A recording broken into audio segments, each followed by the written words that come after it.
The hippogriff is a noble beast, proud and swift. They are an honor to train and can quickly take their rider a great distance.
The fish off the coast of Teldrassil are quite large and robust.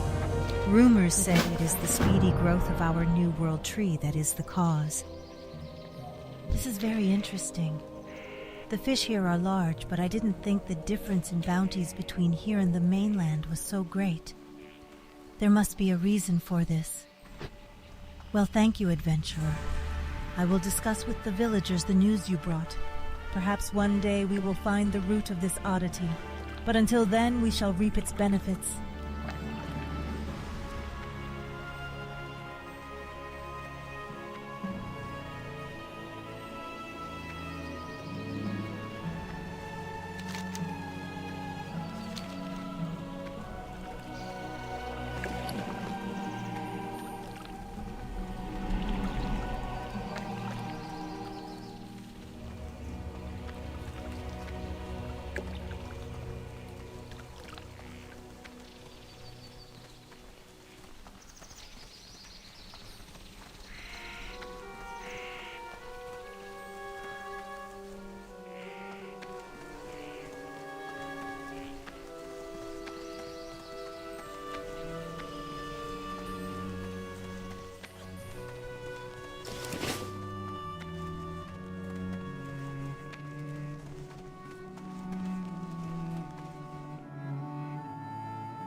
Welcome, my brother. If you are here to train, then I would be delighted to train you. There are rumors of strife within the Cenarian circle, but you should pay such loose talk no heed. Our archdruid, Fandral Staghelm, leads us and all of Teldrassil to glory. You have finally taken your large step into a much larger world, adventurer. I sense the teaching of the great bear spirit within you, and I sense that you have received the strength that Lunaclaw possessed. There are no further obstacles in your way. Let me now teach you what it means to be an adventurer of the Claw.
Target something first.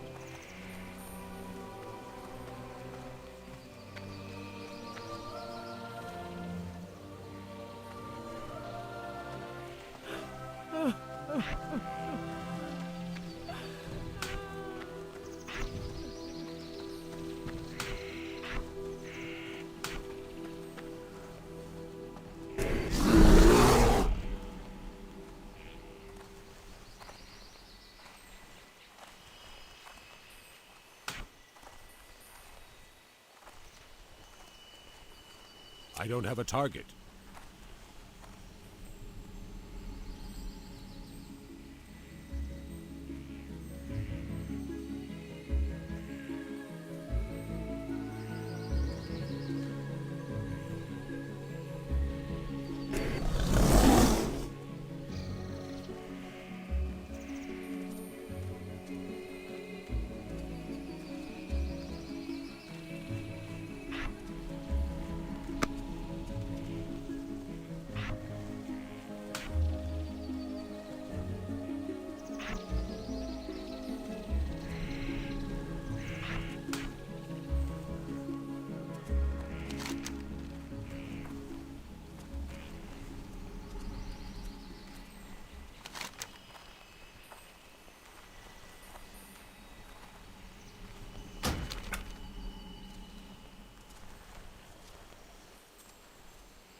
need a target.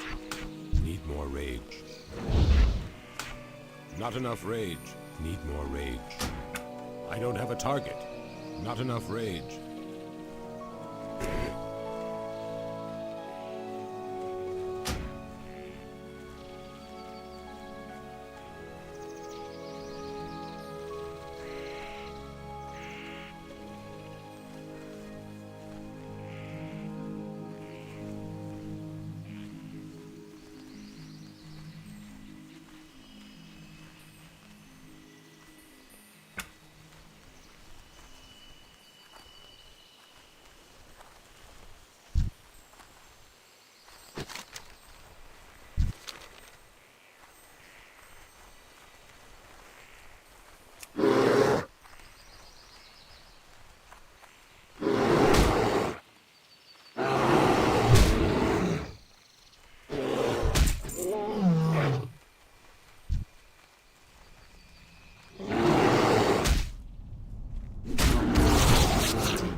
What brings you here? Goddess October.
It's too far away.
Ishnu Allah.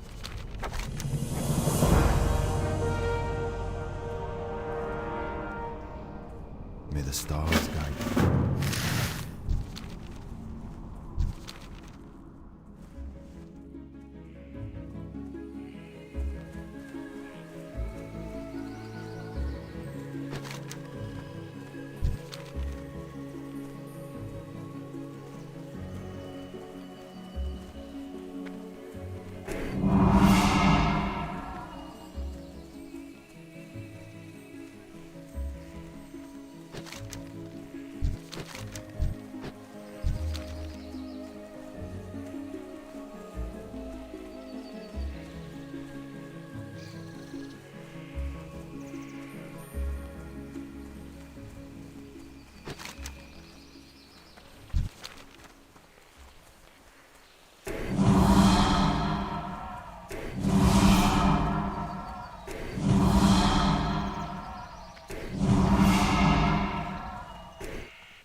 Greetings.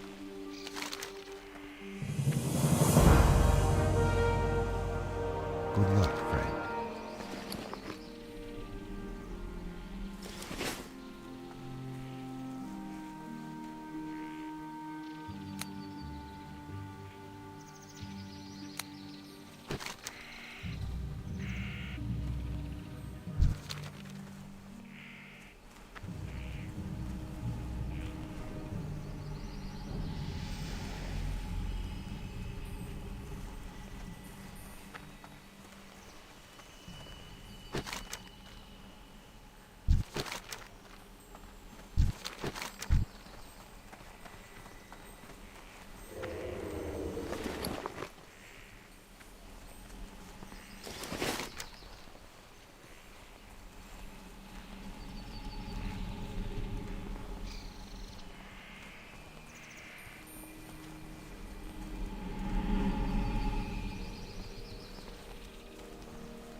assist. Well done. These tumors are the symptom of the Timberling's disease. They are filled with a poison that we must cleanse from our new land. I will dispose of these tumors. Thank you, adventurer.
That's still recharging.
Ah, so Relian sent you to aid me.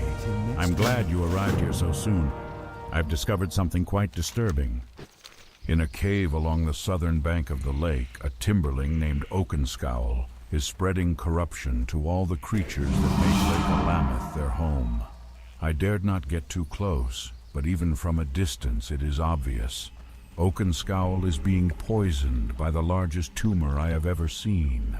I would call it gargantuan, even. Adventurer, you have already done much to aid my efforts, but I ask of you one more task. Hunt down Oakenscowl and collect the tumor. Remove this source of corruption from my home.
rune be with you. I knew you were more than capable of ridding the lake of that horrible beast. It is a distressing situation. Oakenscowl was once a grand leader amongst his kind, but corruption does not discriminate between the lowly and the noble.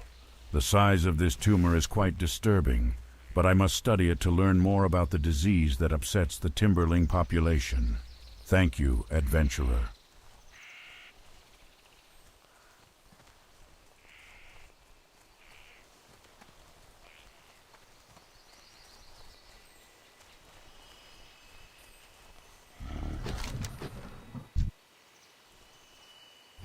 More rage. More rage. Not enough rage. I can't attack that target. Not enough rage. Not enough rage. Not enough rage.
I don't have a target.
to get closer.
Not enough rage.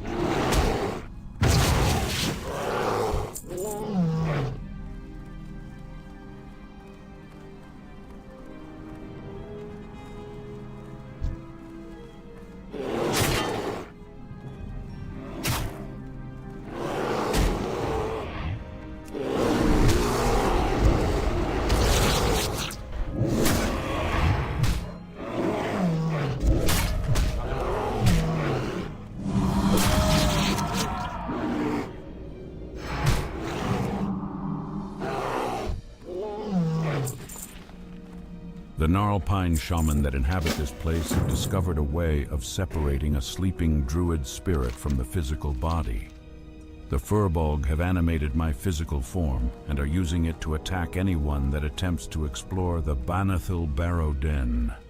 I am now trapped in the Emerald Dream, powerless to stop this. You must help me. The Gnarlpine shaman carry a strange charm which is used to perform this ritual, and I'd like to see it.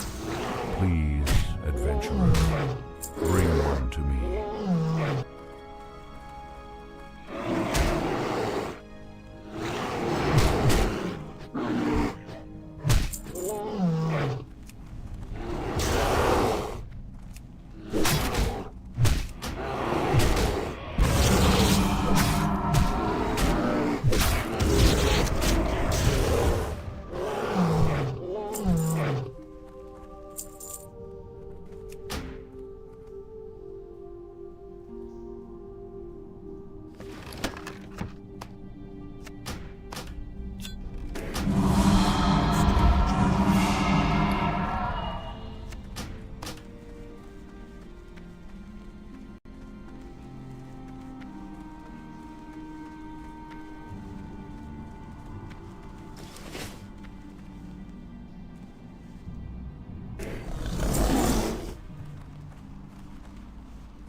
carry anymore.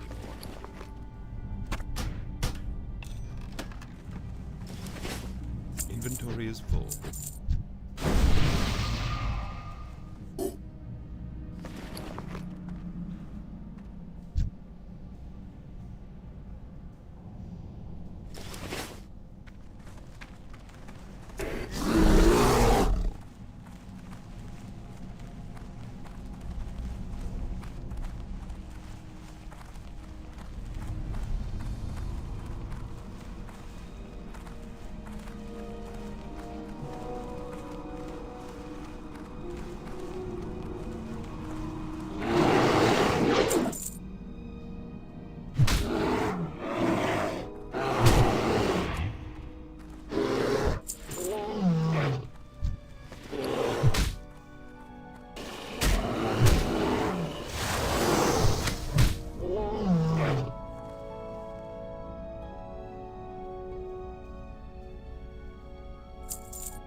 Not enough raid.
Thank you, adventurer. What an odd trinket this is.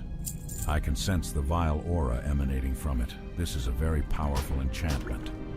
After examining this charm, adventurer, I see now what must be done.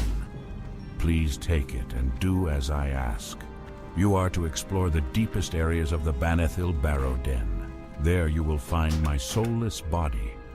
Although I regret what I'm about to tell you, I see no other way to free myself from the control of the Gnarlpine. In order for me to escape them, you must kill my physical form. Once that is done, use the voodoo charm on my fallen body. After you have completed this task, please return to me.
I am finally free of the control of the Gnarlpine. Thank you, adventurer. My spirit may now rest peacefully forever in the Emerald Dream. Perhaps one day we may meet again, young adventurer.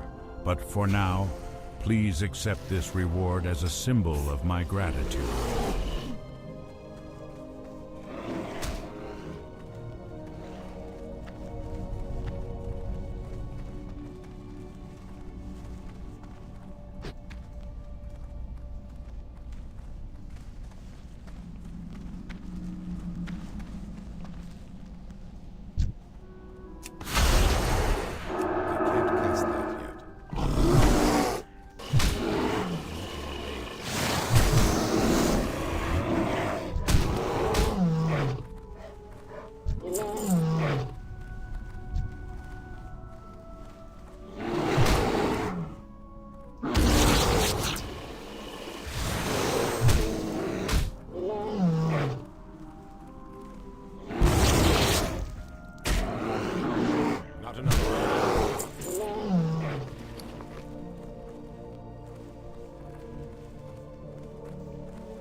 Goddess bless you.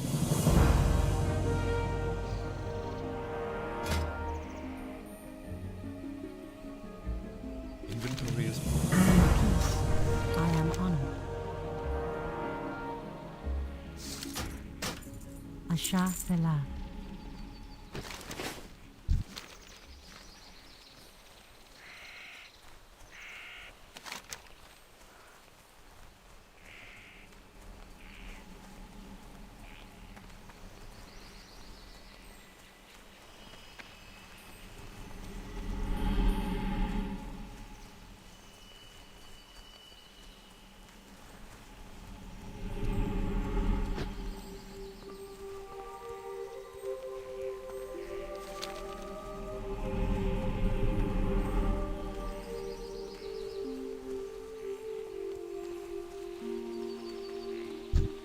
I am listening. You have succeeded, young adventurer. Well done. And just in time.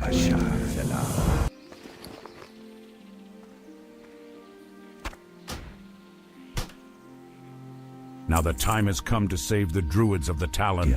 If we fail now, adventurer, they will be forever lost in sleep. I shall prepare the relics of wakening and perform the ritual. For my work to take effect, the cursed beast responsible for this horrible situation must be slain. Only then will the ritual be complete. It was Ursal the Mauler who meddled with our brethren's calling, and it is Ursal the Mauler who must now pay so they can be freed. Travel to Gnarlpine Hold in the southwest and slay him.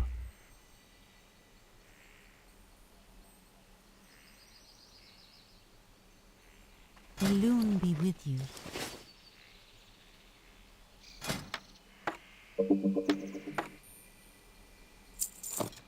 I can't use that yet.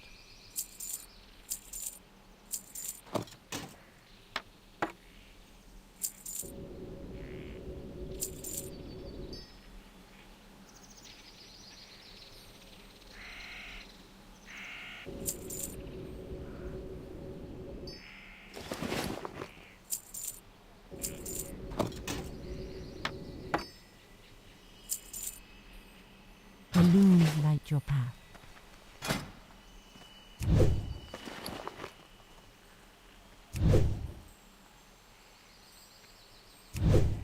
Greetings.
Ishnu Allah, farewell.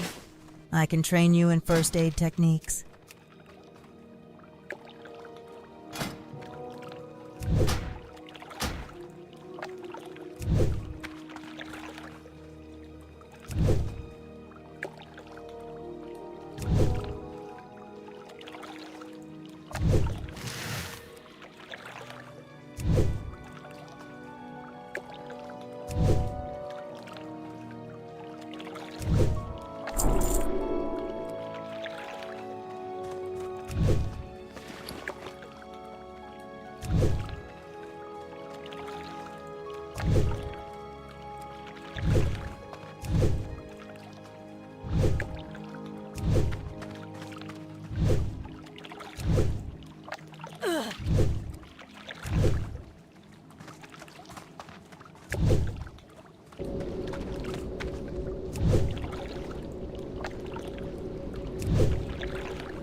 May the stars guide you.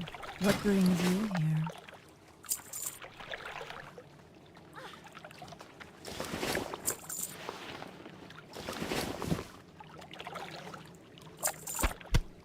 Good luck, friend.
You need to make your stitches smaller, adventurer. Fewer items will slip out of your quivers and ammo pouches. Besides, no one likes a lumpy tunic.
too far away.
Can I assist you?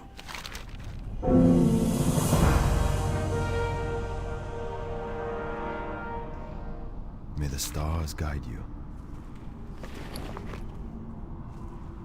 I can't use that yet.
I am honored to be in the presence of the Oracle Tree. It is almost to feel wisdom take form.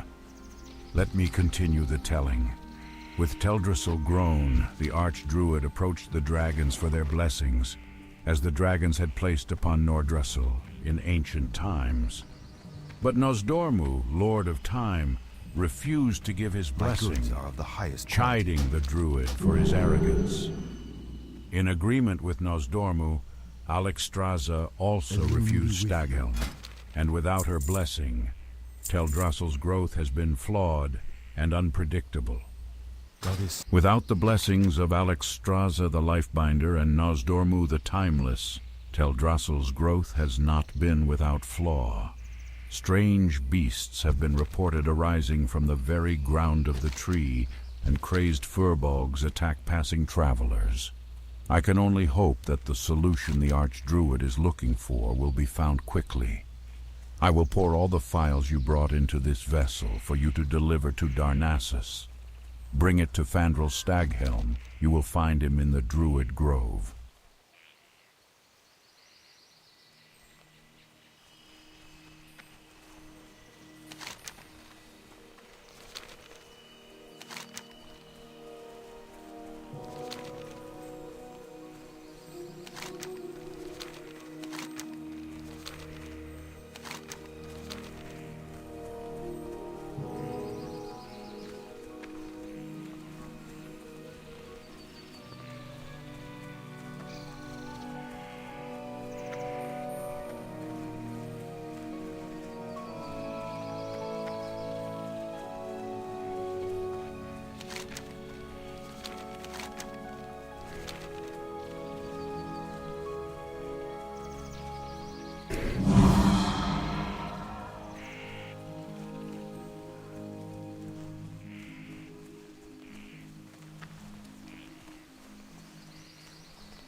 I don't have a target.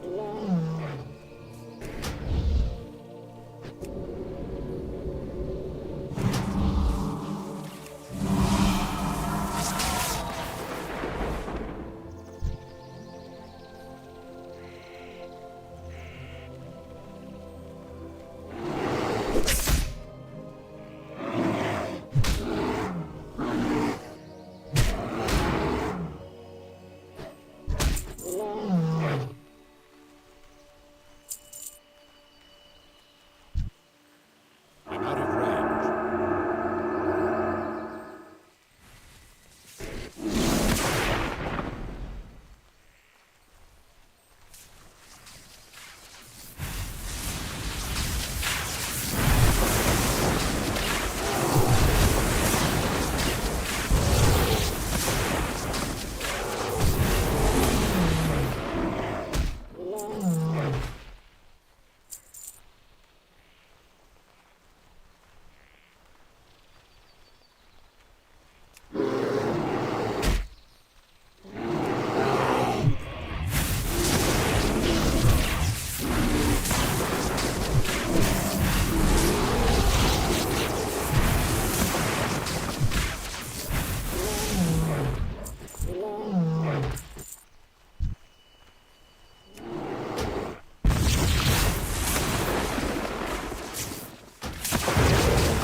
Recharging.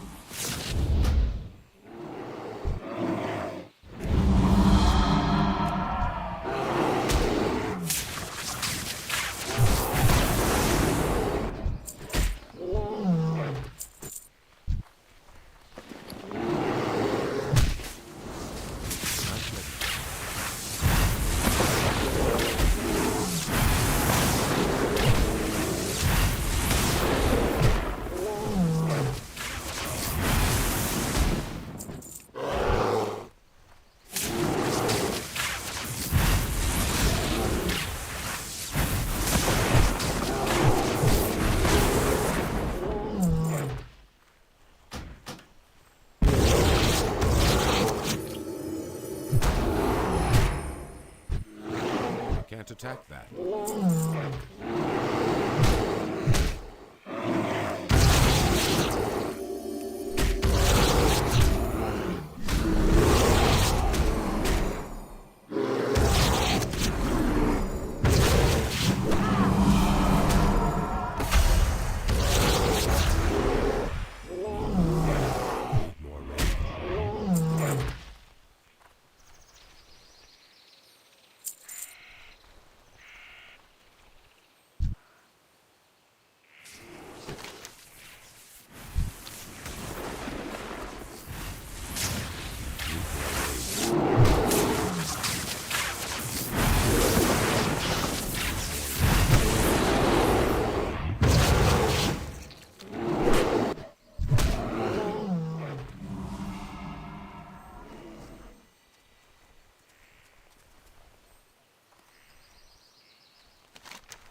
Not enough rage.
Get closer.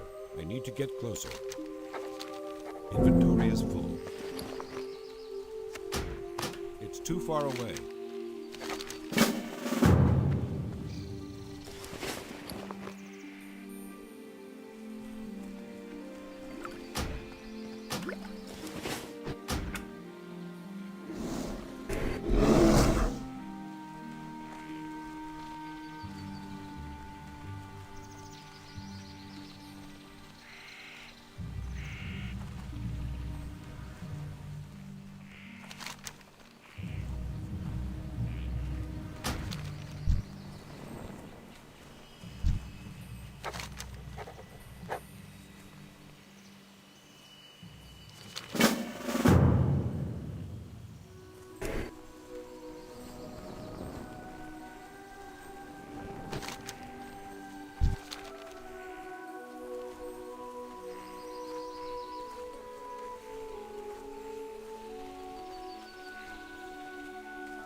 How may I help? Oh, thank you, adventurer.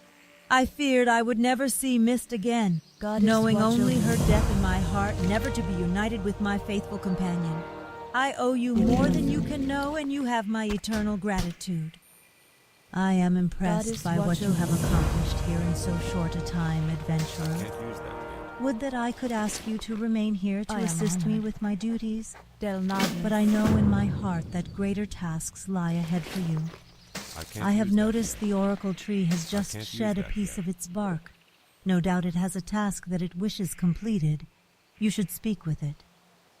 Oh, the forest whispers of your feats of valor, adventurer. As I felt the harpies forced from their nests, a greater calm spread across the forest, its creatures once again feeling safe. I have feared sending another messenger to the Archdruid, but I know that you will see my message safely to him. Deliver this to him and know that the forest will see you safely along its paths to the Forest of Stone. That's still recharging.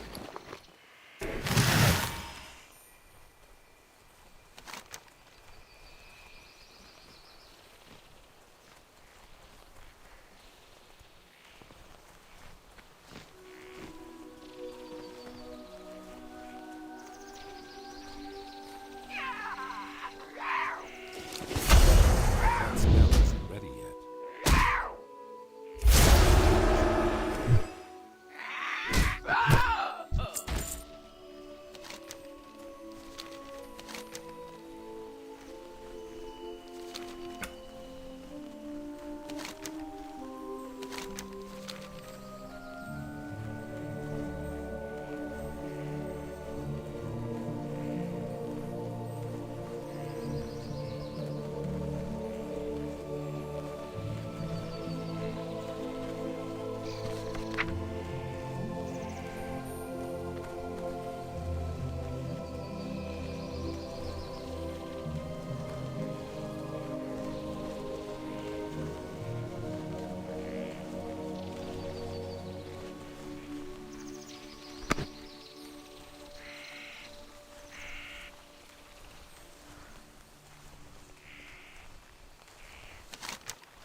Adventurer, you have proven yourself a most worthy and able adventurer.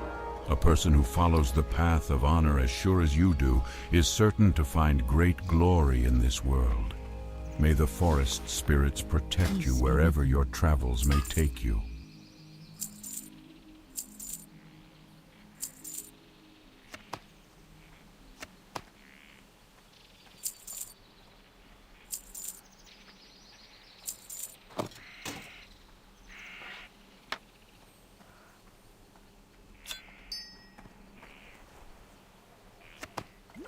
Goddess, watch over you.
Hello.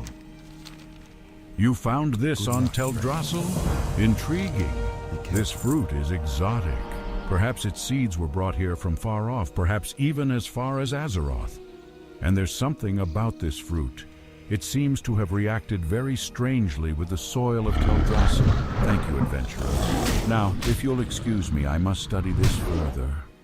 Where did you get this?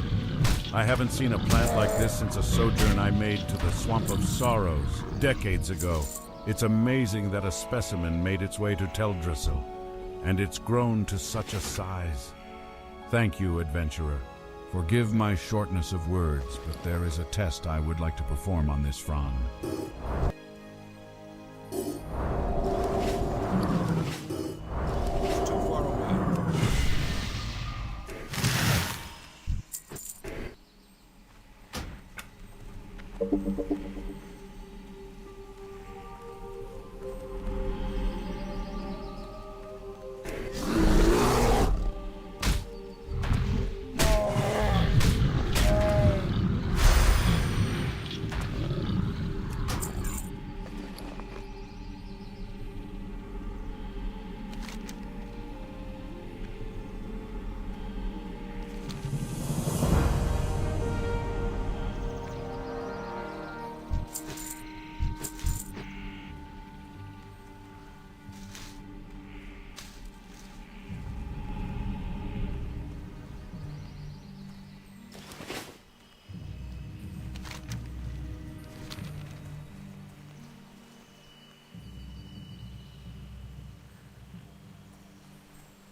Welcome, my brother. If you are here to train, then I would be delighted to train you. We are the preservers of the balance, now and forever, as Malfurion lies in the dreaming. Never forget this.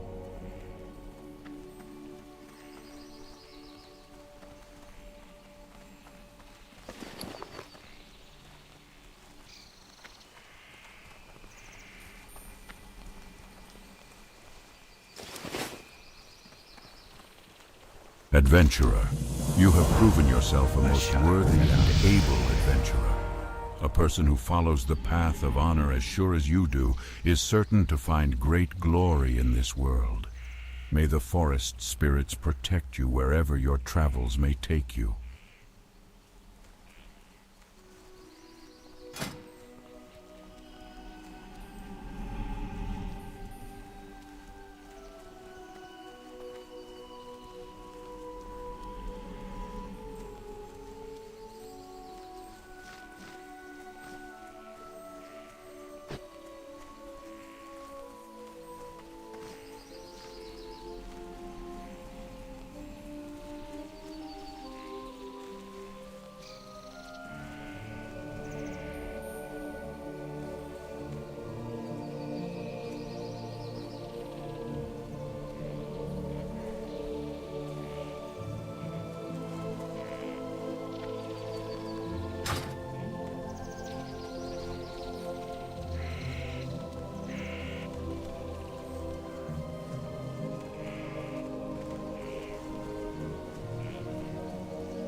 What brings you here? I am here.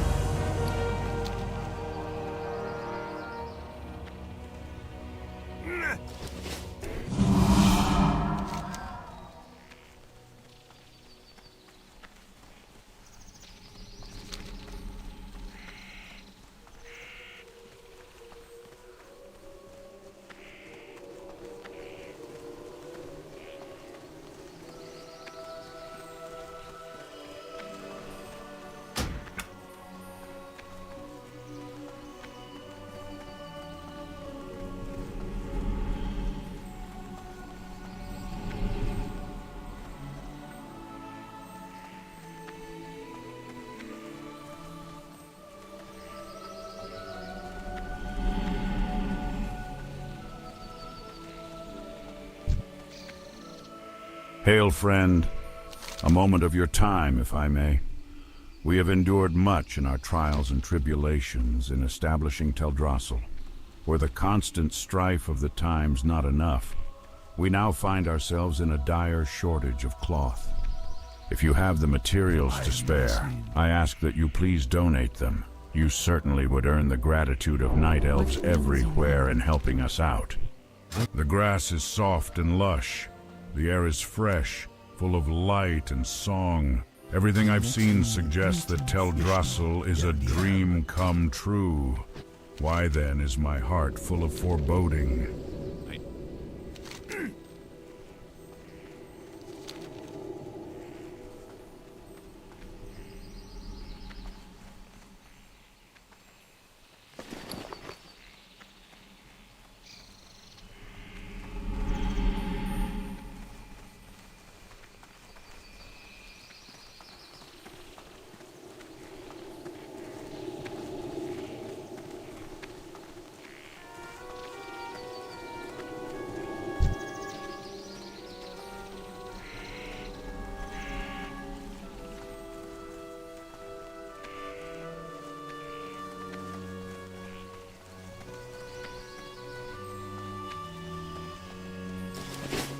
Hello. Goddess, watch over you.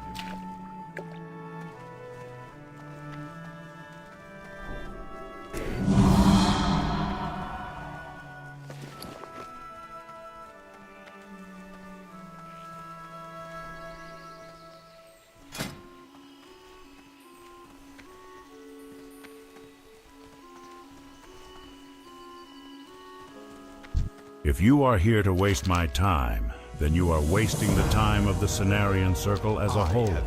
For your sake, let us hope that you are not foolish enough to be doing just that. Ah, yes, the water I had requested. Tanaron and Corithras certainly took their time in having it delivered, perhaps not choosing the most reliable of messengers. Nonetheless, I can finally get back to my work then. The weight of Teldrassil's problems fall upon my shoulders, a yoke I would wish to soon be rid of. Take this, you may find some use for it. I wondered why the Oracle Tree had not communicated with me for so long. It seems that some problems are lessened while others grow to greater concerns. I fear my work on Teldrassil shall never be completed, and our immortality never restored. Nonetheless, you have done the Oracle Tree's task well, and should be rewarded for your diligence. If you had enough time to run messages for the Oracle Tree, then I'm sure that I can press you into service to deliver a message to the Grove of the Ancients in Darkshore, due south of Aberdeen. You will most likely have to secure transport on a hippogriff, but I have faith enough in you that you can manage that. Take this to Onu, the Ancient of Lore. He has been awaiting word from me, even as I waited for news from the Oracle Glade.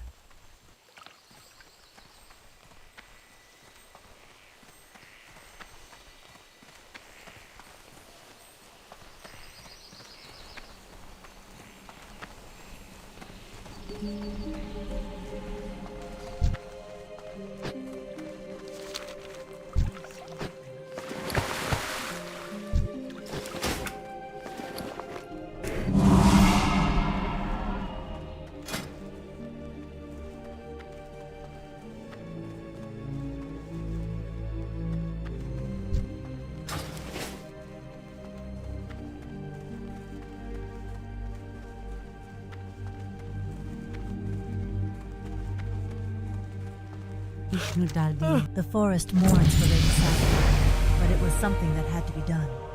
Thank you, adventurer. Elune. Now you must finish the task to which you have been appointed. Take the spinnerets and offer Lady Sathra's sacrifice to Elune. Lay the great spider to rest. Inside this temple, find the central fountain. There is where you may leave the sacrifice. The holy waters will purify and cleanse the corruption that drove Sathra mad. When you have completed this, return to me.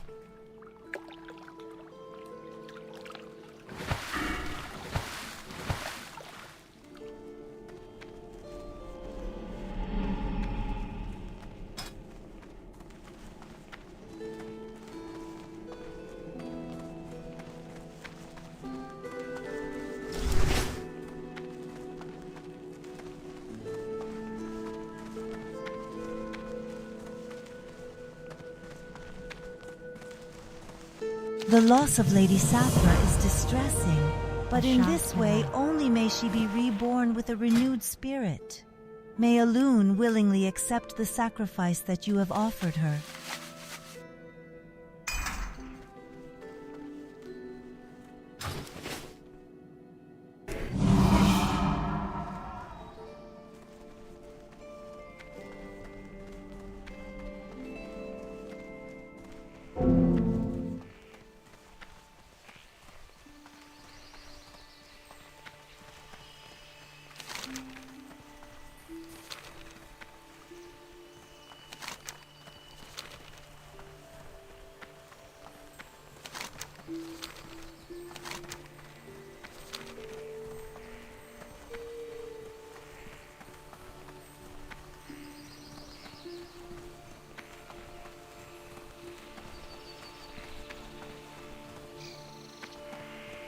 How nice it is to see an adventurer interested in the great archaeological wonders of our world.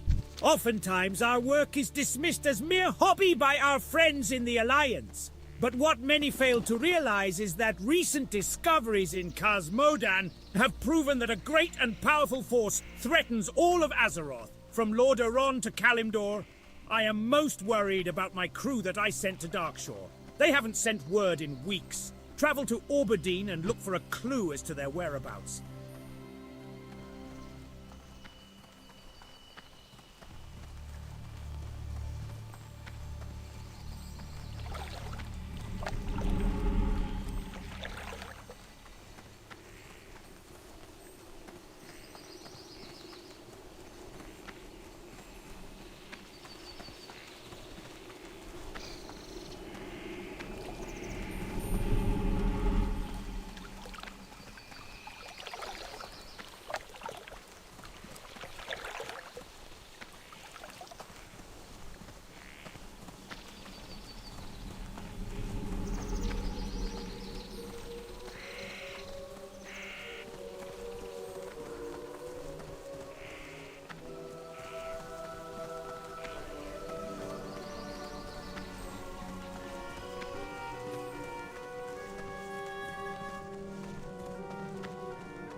Ishnu Allah.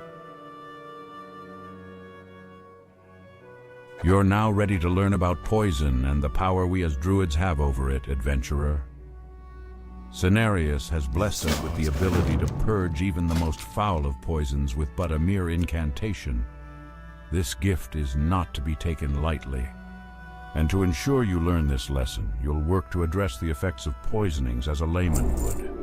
Travel to Moonglade and speak with Dendrite Starblaze. He awaits your arrival to begin your lesson. Welcome, my brother. If you are here to train, then I would be delighted to train you. There are rumors of strife within the Cenarian circle, but you should pay such loose talk no heed.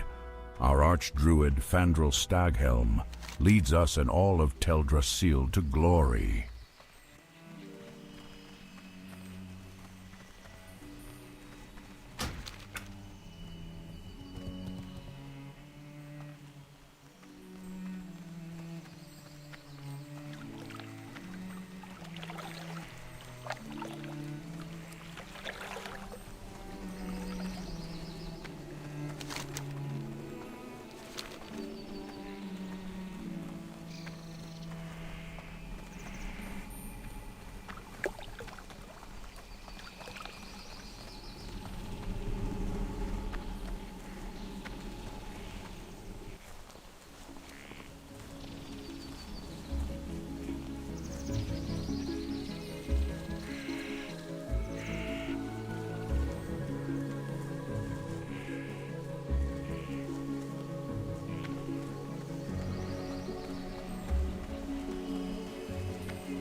To maintain our link to the mainland, we have hippogriffs constantly flying between Rutheran Village and Darkshore.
Your body looks worn and your spirit weary.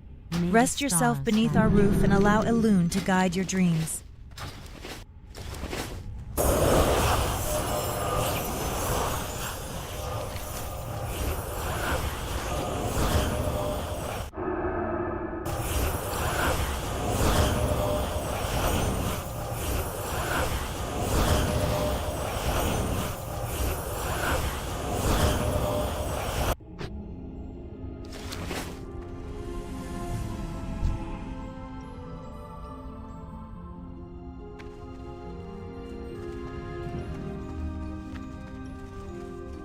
Greetings, adventurer.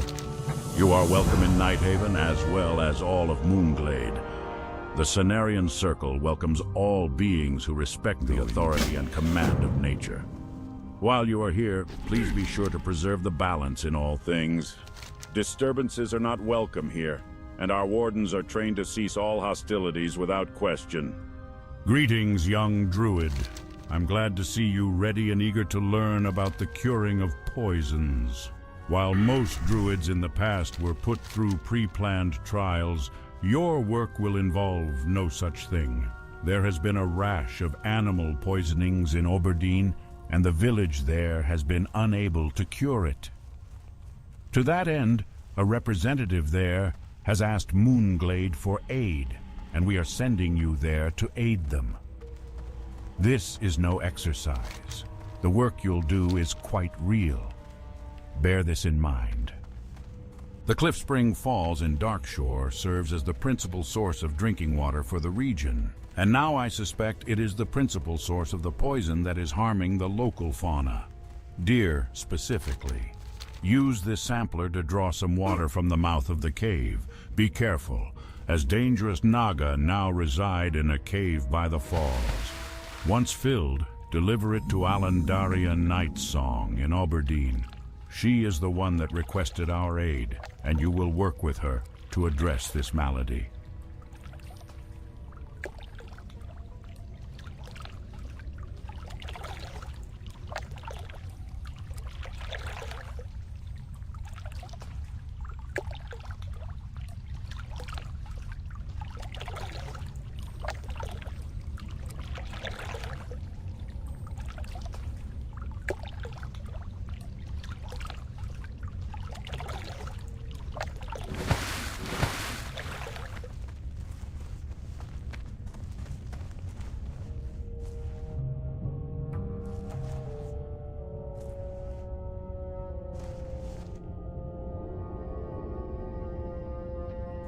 Hello.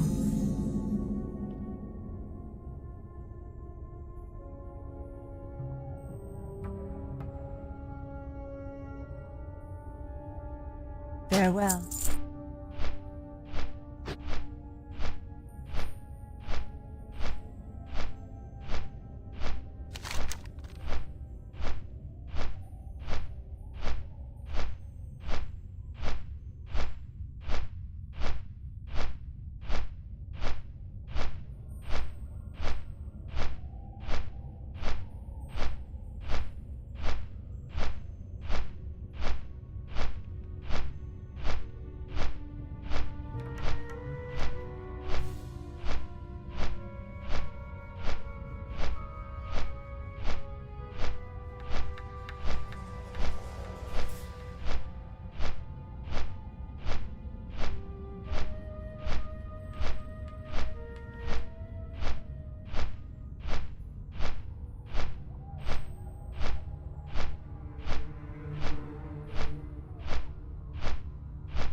To maintain our link to the mainland, we have hippogriffs constantly flying between Rutheran Village and Darkshore.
Your body looks worn and your spirit weary.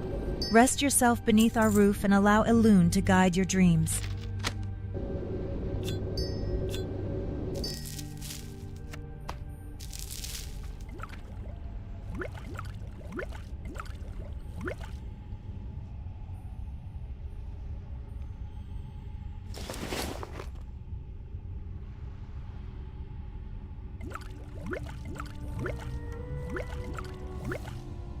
Go in peace.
Although the coast of Darkshore is more dangerous than that of Teldrassil, many fishers find profit here.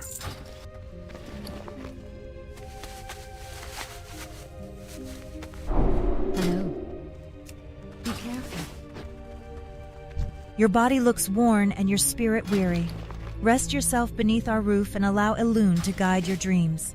Ishnua, may the stars guide you. Feel free to browse.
It's not ready yet.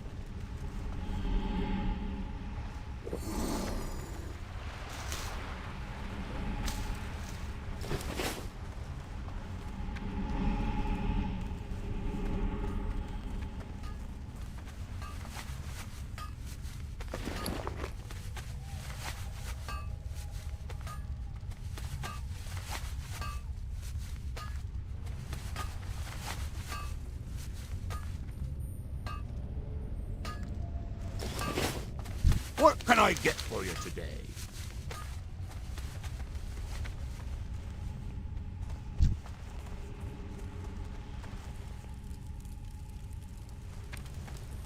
I'm so glad Chief Archaeologist Grey Whisker sent for us. What an honor it was when Master Grey Whisker assigned me to work under the guidance of the great prospector Remtravel. At the Academy in Ironforge, everyone knew of Remtravel's great discoveries, but the prospector...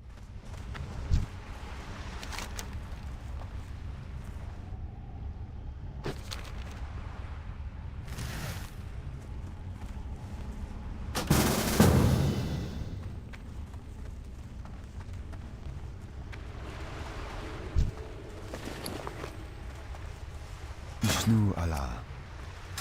My goods are of the highest quality.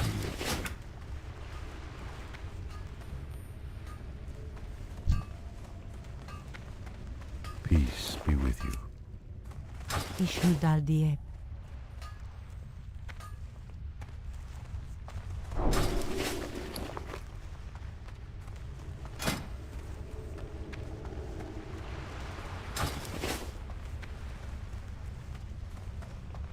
Feel free to browse.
target.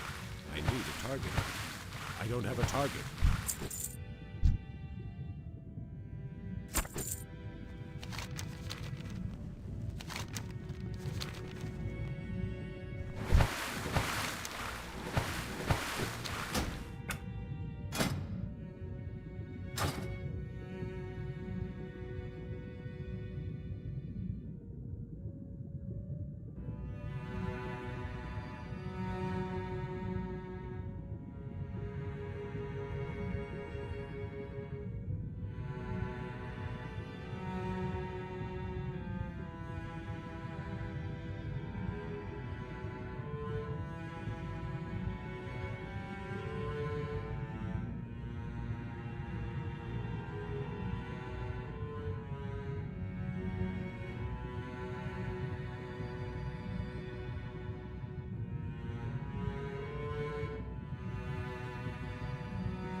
Justice shall be swift.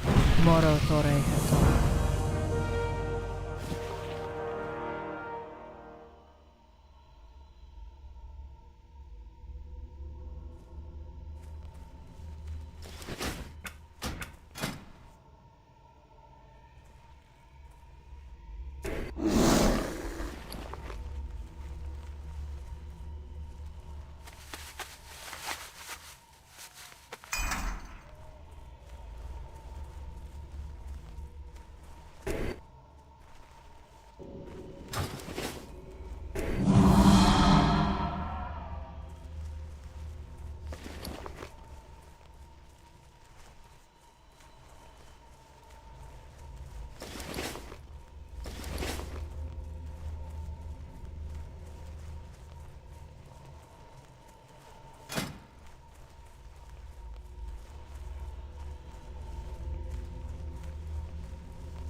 Not enough rage.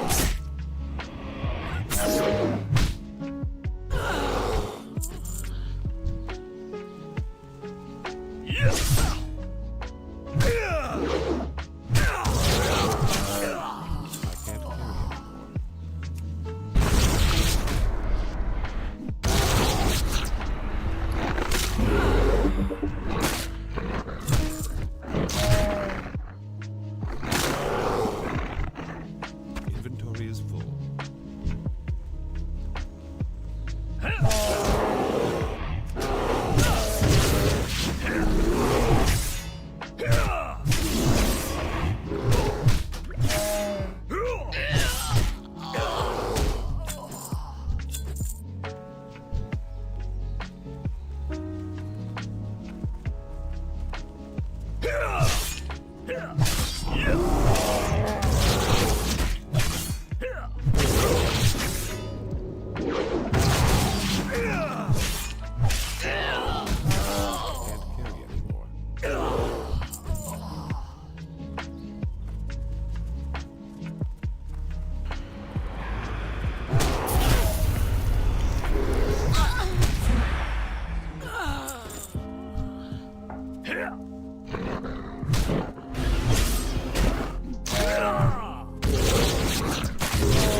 Exile of the High Elves, embracing the sun. As the centuries passed, the Night Elves' new society grew strong and expanded throughout the budding forest of Ashenvale.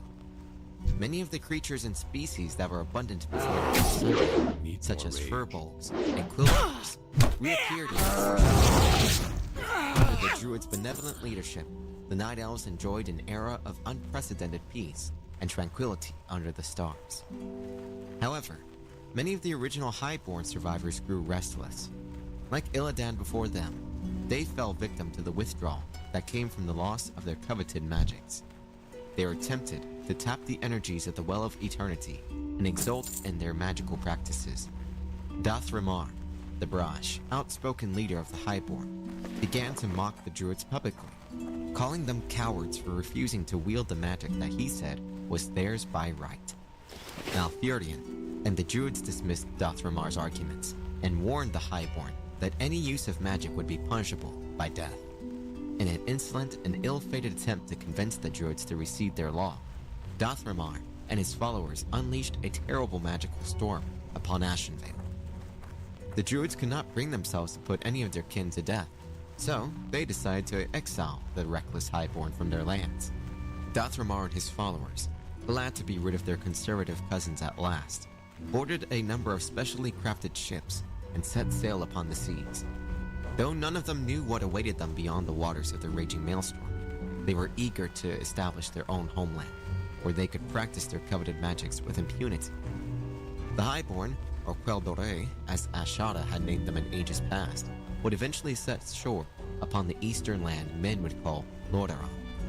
They planned to build their own magical kingdom, Quel'Thalas, and reject the Night Elves' precepts of moon worship and nocturnal activity. Forever after, they would embrace the sun and be known only as the High Elves. Looking to give your business a little boost? Give Everlook Broadcasting Co. a shout. We got ears everywhere. And speaking of, check out these awesome products our pals are offering. Listen, man. The spirits be restless up in Hyjal. They say the mountain is alive with ancient magics and dark prophecies. Time to shake a leg and climb that peak. And don't forget the dream shots. You're gonna need them. Need something darker than dark? Browse our selection of soul-wrenching literature. Perfect for those insomniac nights of eternal existence.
charge of the Dragonflights, Protector's Origin.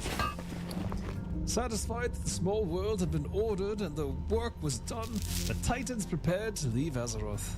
However, before they departed, they charged the greatest species of the world with the task of watching over Kalimdor, lest any force should threaten its perfect tranquility. In that age, there were many Dragonflights. Yet, there were 5 flights that held dominion over their brethren. It was these 5 flights that the Titans chose to shepherd the budding world. The greatest members of the Pantheon imbued a portion of the powers upon each of the flights' leaders. These majestic dragons, as listed below, became known as the Great Aspects, or the Dragon Aspects. Amon'Thul, the High Father of the Pantheon, bestowed a portion of his cosmic power upon the massive bronze dragon, Nosdormu. The High Father empowered Nosdormu to guard time itself and police the ever-spinning pathways of fate and destiny. The stoic, honorable Nosdormu became known as the Timeless One. Ionar, the Titan patron of all life, gave a portion of her power to the Red Leviathan, Alexstrasza. Ever after, Alexstrasza would be known as the Lifebinder, and she would work to safeguard all living creatures within the world.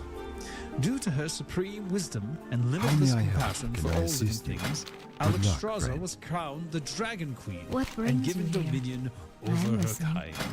Ionar also blessed Alexstrasza's younger sister, the lithe green dragon Ysara, with a portion of nature's influence. Ysara fell into an eternal trance, bound to the waking dream of creation. Known as the Dreamer, she would watch over the growing wilds of the world from her verdant realm, the Emerald Dream.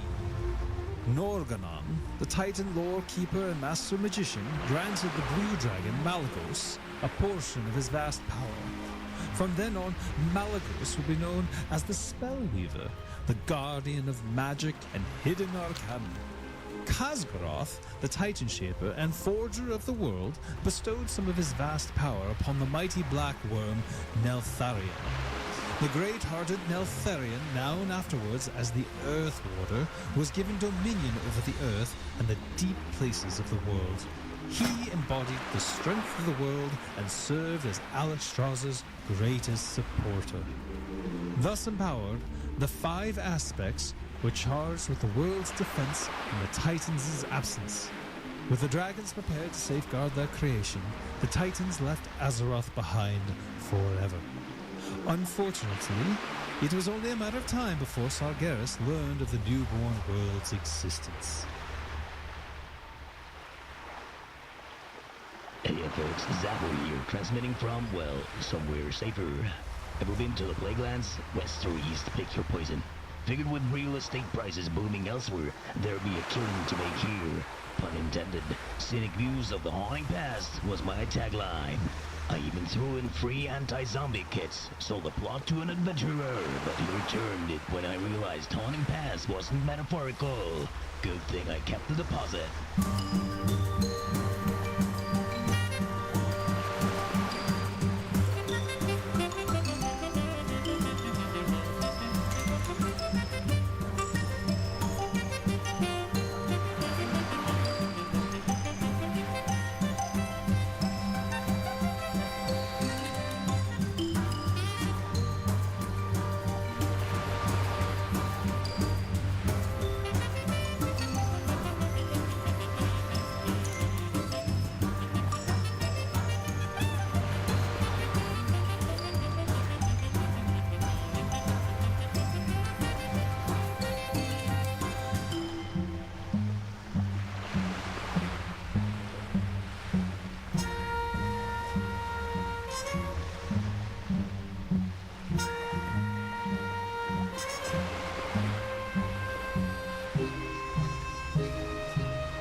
The Alliance of Lordaeron, Foundation of Honor. Lord Lothar rallied the remnants of Azeroth's armies after their defeat at Stormwind Keep, and then launched a massive exodus across the sea to the northern kingdom of Lordaeron. Convinced that the Horde would overcome all of humanity if left unchecked, the leaders of the 7 human nations met and agreed to unite in what would become known as the Alliance of Lordaeron. For the first time in nearly 3,000 years, the disparate nations of Arathor were once again united under a common banner. Appointed as Supreme Commander of the Alliance forces, Lord Lothar prepared his armies for the coming of the Horde. Aided by his lieutenants, Uther the Lightbringer, Admiral Dalen Proudmoore, and Turago, Lothar was able to convince Lordaeron's demi-human races of the impending threat as well. The Alliance succeeded in gaining the support of the stoic dwarves of Ironforge and a small number of High Elves of Quel'Thalas.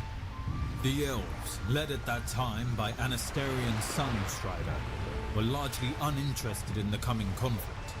However, they were duty-bound to aid Lothar because he was the last descendant of the Arathi bloodline, which had aided the Elves in ages past. The Horde, now led by Warchief Doomhammer, brought in ogres from its homeworld of Draenor and conscripted the disenfranchised Amani forest trolls into its fold, setting out on a massive campaign to overrun the dwarf kingdom of Khaz-Modan and the southern reaches of Lordaeron. The Horde effortlessly decimated all opposition. The epic battles of the Second War ranged from large-scale naval skirmishes to massive aerial dogfights.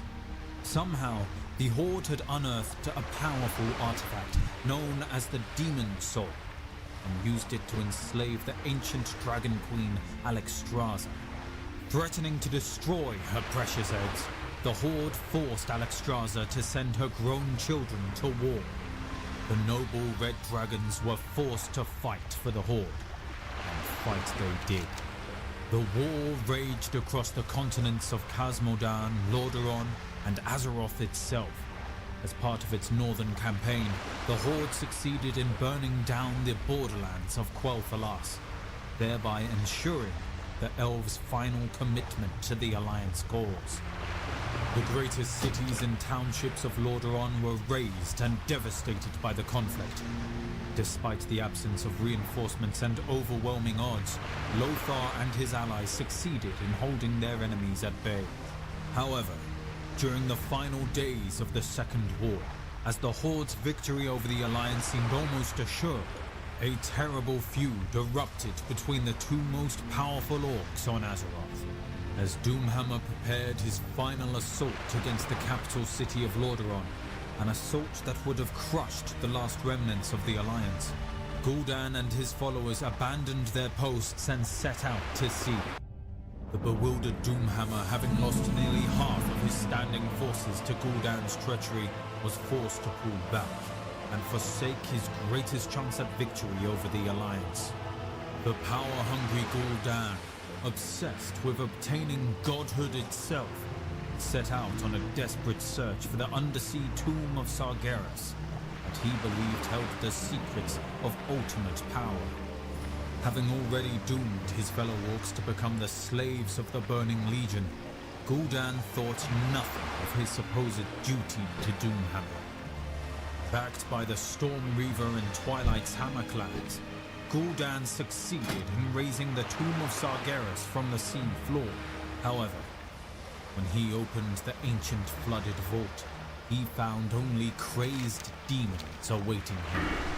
Seeking to punish the wayward orcs for their costly betrayal, Doomhammer sent his forces to kill Gul'dan and bring the renegades back into the fold. For his recklessness, Gul'dan was torn apart by the maddened demons he had set loose.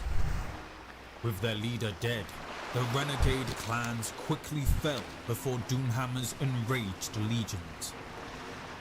Though the rebellion had been quelled, the Horde was unable to recoup the terrible losses it had suffered. Gul'dan's betrayal had afforded the Alliance not only hope, but also time to regroup and retaliate. Lord Lothar, seeing that the Horde was fracturing from within, gathered the last of his forces and pushed Doomhammer south, back into the shattered heartland of Stormwind. There, the Alliance forces trapped the retreating Horde within the volcanic fortress of Blackrock Spire. Though Lord Lothar fell in battle at the Spire's base, his lieutenant, Tural, rallied the Alliance forces at the 11th hour and drove the Horde back into the abysmal Swamp of Sorrows. You need something? Turalian's forces succeeded in destroying the Dark Portal, the mystical gateway that connected the Orcs to their homeworld of Draenor. Cut off from its reinforcements and fractured by infighting, the Horde finally buckled in upon itself and fell before the might of the Alliance. The scattered Orc clans were quickly rounded up and placed within guarded internment camps. Though it seemed that the Horde had been defeated for good, some remained highly skeptical that peace would last. Khadgar, now an Archmage of some renown, convinced the Alliance High Command to build the Fortress of Nethergard that would watch over the ruins of the Dark Portal and ensure that there would be no further invasions from Draenor.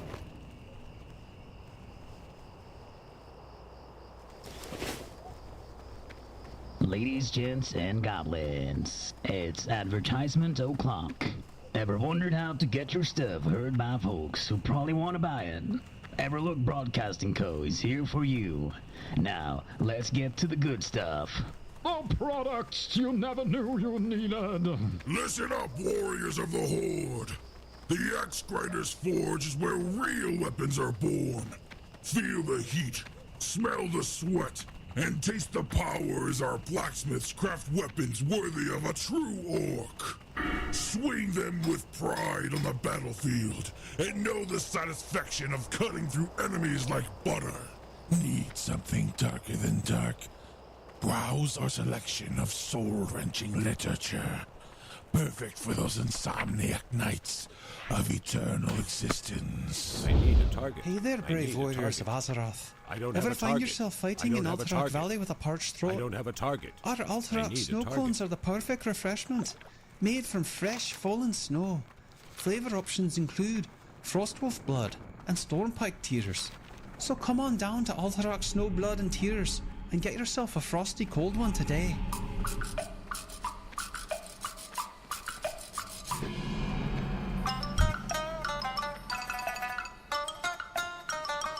Hello.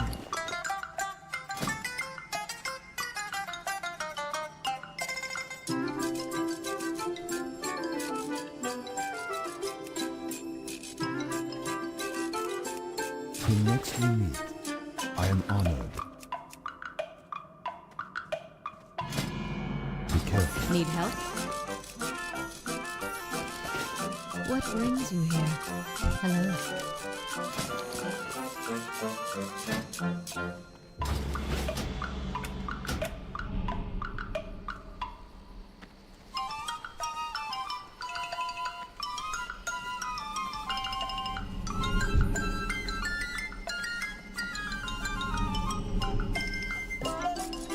Welcome, my brother. If you are here to train, then I would be delighted to train you. There will be a time soon where the call of the Emerald Dream will take hold in you. You will hibernate for many years and walk amongst the purest of forms. It is there and...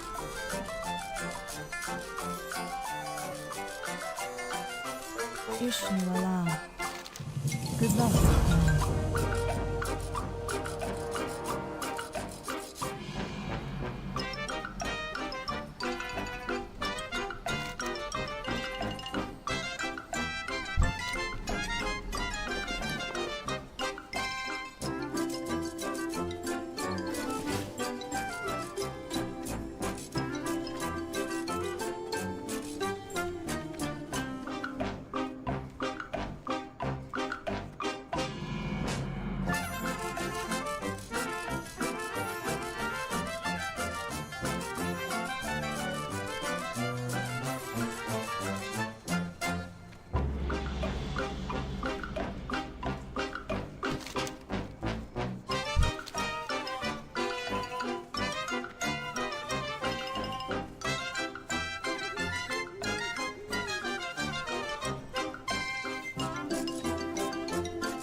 Be careful.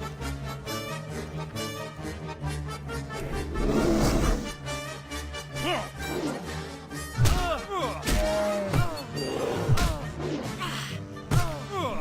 can't attack that target.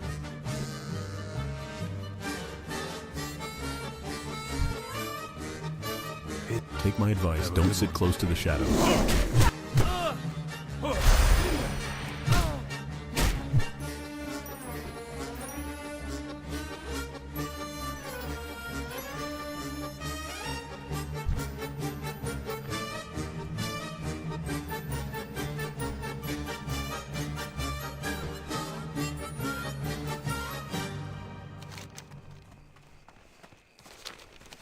Rise of the Blood Elves. Exile for my people. At this time, the undead scourge had essentially transformed Lordaeron and Quel'Thalas into the toxic plague lands. There were only a few pockets of Alliance resistance forces left. One such group, consisting primarily of High Elves, was led by the last of the Sunstrider dynasty, Prince Kael'thas. Kael, an accomplished wizard himself, grew wary of the failing Alliance. The High Elves grieved for the loss of their homeland and decided to call themselves the Blood Elves in honor of their fallen people. Yet as they worked to keep the scourge at bay, they suffered greatly at being cut off from the Sunwell that had empowered them. Desperate to find a cure for his people's racial addiction to magic, Kael did the unthinkable. He embraced his people's highborn ancestry and joined with Illidan and his Naga in hopes of finding a new magical power source upon which to feed. The remaining Alliance commanders condemned the Blood Elves as traitors and cast them out for good. With no place left to go, Kael and his Blood Elves followed Lady Vashj to Outland to help contest the Warden, Maiev, who had recaptured Illidan. With the combined Naga and Blood Elf forces, they managed to defeat Maiev and free Illidan from her grasp. Based in Outland, Illidan gathered his forces for a second strike against the Lich King and his fortress of Icecrown. Hey folks, looking to give your business a little boost? Give Everlook Broadcasting Co. a shout. We got ears everywhere. And speaking of, check out these awesome products our pals are offering. Why settle for an ordinary firearm when you can have a If you talk to anyone about wine, then you know we Galenas sell the best wine in Stormwind. And we're not far, still in the trade district along the city's lovely canals. Here, take this pamphlet. Bring it to my sister, Suzetta, at our shop for a complimentary bottle of our famous Pinot Noir. You won't regret it.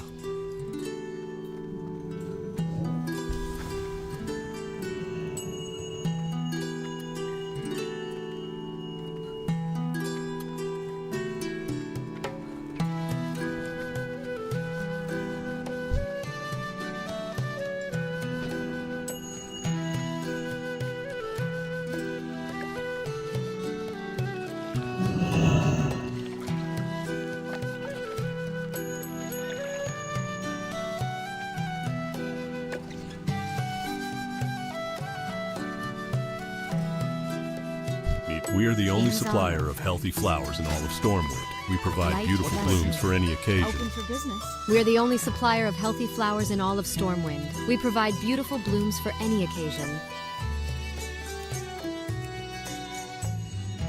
Be careful. We are the only supplier of healthy flowers in all of Stormwind. We provide beautiful blooms for any occasion. We are the only supplier of healthy flowers in all of Stormwind. We provide beautiful blooms for any occasion.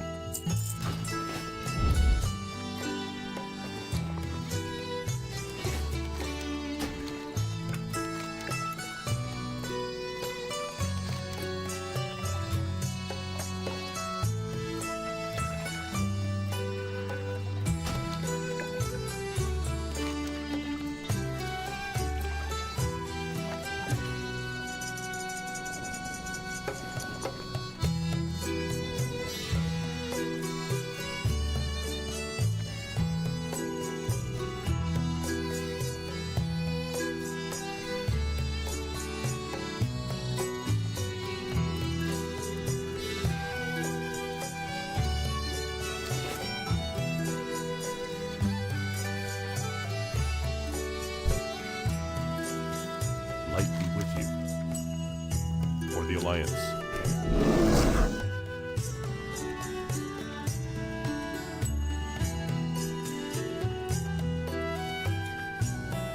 Do I look like I have the time or energy to coddle every tourist that wanders through my door? Tell me what you need and make it quick. I sell only the best gear, tested and true. And the See you prices are later. set. So if you want to haggle, then go find a goblin.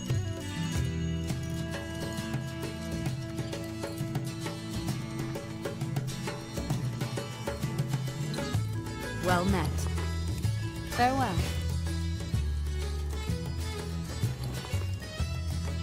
I'm out of How range. are you?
Well met. Ah, so Safe you've seen travels. Renato? How can I help you? Well, here you are, sir. A bottle of our special Pinot Noir. You'll not find its equal in all of Azeroth. Arathor and the Troll Wars. The Grand Human Kingdom. As the High Elves fought for their lives against the Trolls' fierce onslaught, the scattered nomadic humans of Lordaeron fought to consolidate their own tribal lands. The tribes of early humanity raided each other's settlements with little heed for racial unification or honor. Yet one tribe, known as the Arathi, saw that the Trolls were becoming too great a threat to ignore. The Arathi wished to bring all of the tribes under its rule so that they could provide a unified front against the Troll warbands.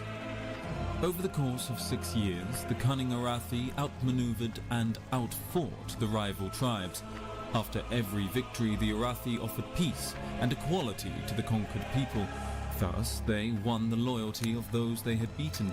Eventually, the Arathi tribe came to include many disparate tribes.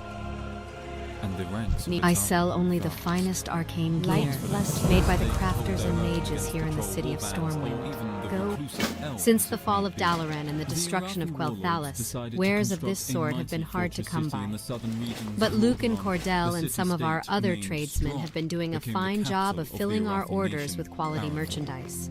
As I Arathor sell only the prospered, finest humans from arcane all gear, over the vast made by the continent crafters traveled and mages south to here in the city of protection and safety Stormwind. of Strom. United under one banner, the human tribes developed a strong, optimistic culture. Thoradin, the king of Arathor, knew that the mysterious elves in the Northlands were under constant siege by the trolls, but refused to risk the safety of his people in defense of reclusive strangers. Many months passed as rumors of the elves' supposed defeat trickled down from the north. It was only when wary ambassadors from Quel'Thalas reached Strom that Thoradin realized how great the troll threat truly was.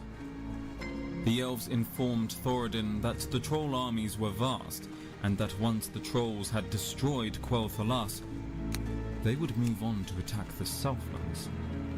The desperate elves, in dire need of military aid, hastily agreed to teach certain select humans magic in exchange for their help against the warbands. Thoradin, distrustful of any magic, agreed to aid the elves out of necessity. Almost immediately, elven sorcerers arrived in Arathor and began to instruct a group of humans in the ways of magic. The elves found that although humans were innately clumsy in their handling of magic, they possessed a startling natural affinity for it. 100 men were taught the very basics of elves' magical secrets, no more than was absolutely necessary to combat the trolls. Convinced that their human students were ready to aid in the struggle, the elves left strong and traveled north alongside the mighty armies of King Thorin. The united elf and human armies clashed against the overwhelming troll warbands at the foot of the Alterac Mountains.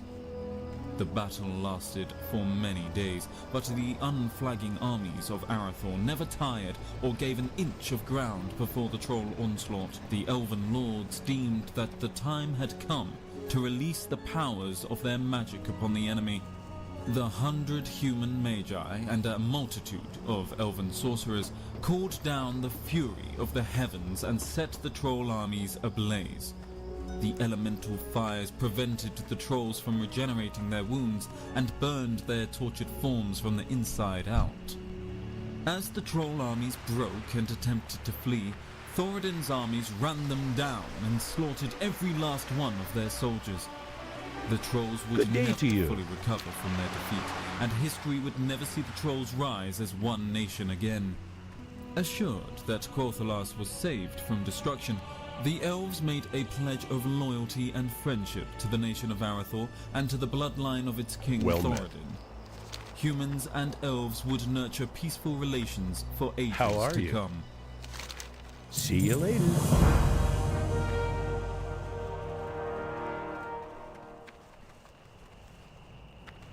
Need help?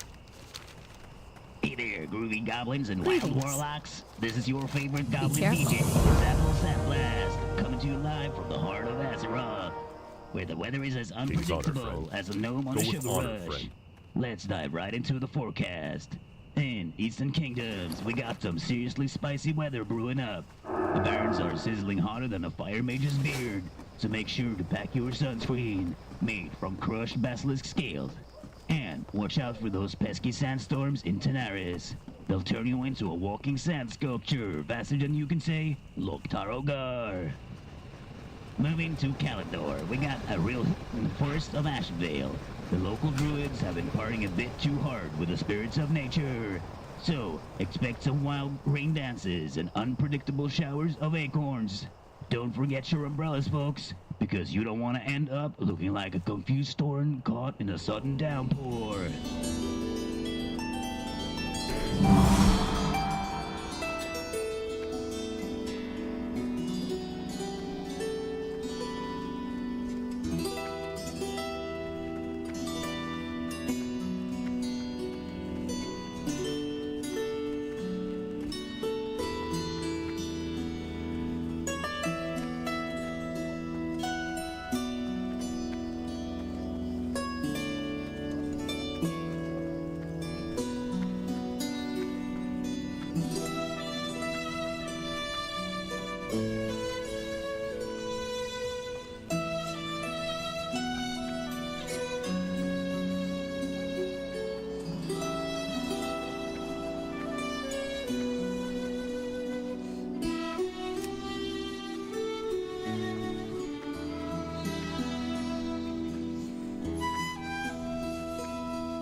The mine in Northshire isn't the only one with problems.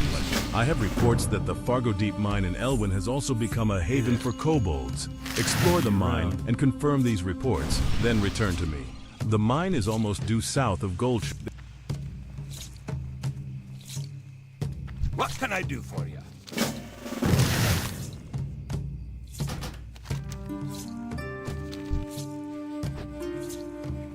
What can I do for you?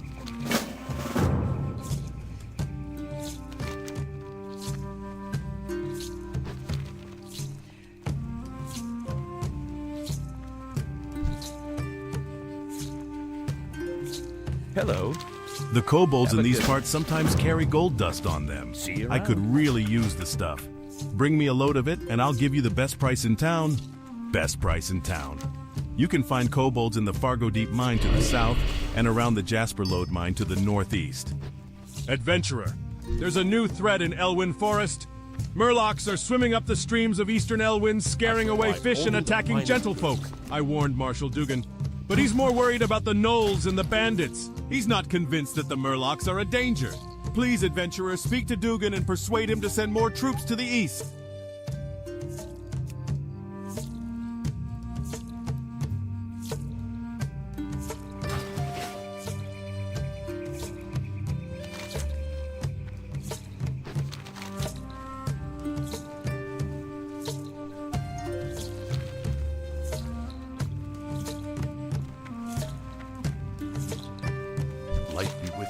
Yes, I spoke with Remy.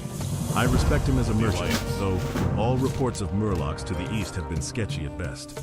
Your concerns are noted, but unless I receive a military report of a Murloc threat, we can't afford to send more troops. If you are concerned that...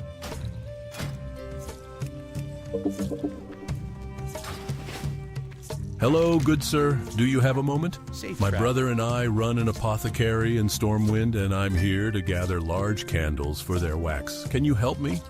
You can get large candles from kobolds, and I hear rumors that kobolds are infesting the Elwyn mines, the Fargo Deep mine to the south, and Jasperlode mine to the east. I suggest looking for candles in one of those places. I can train you in first aid techniques. You around? Sorry, but I only train rogues.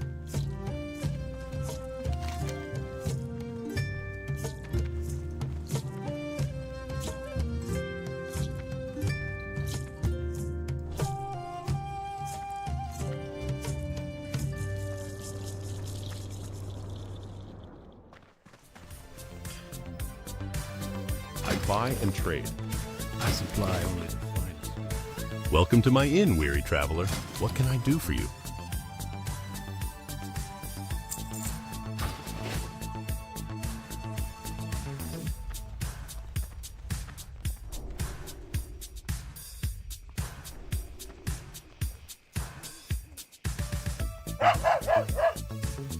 Greetings.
I can teach you fishing skills.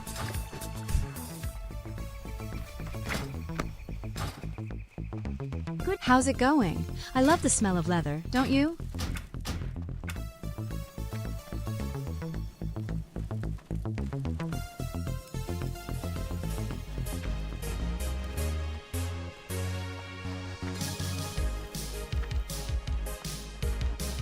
Hello. How's it going? I love the smell of leather, don't you?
I need to get closer.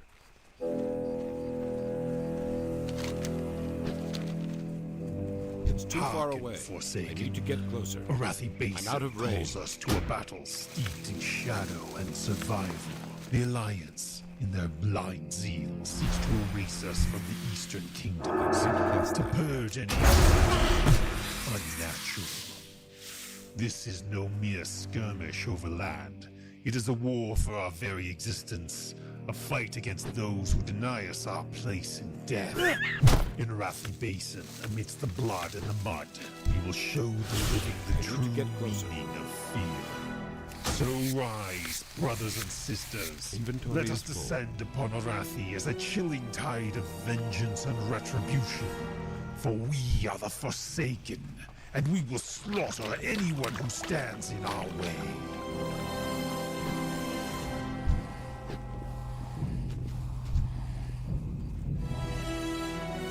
Well met. Safe travels.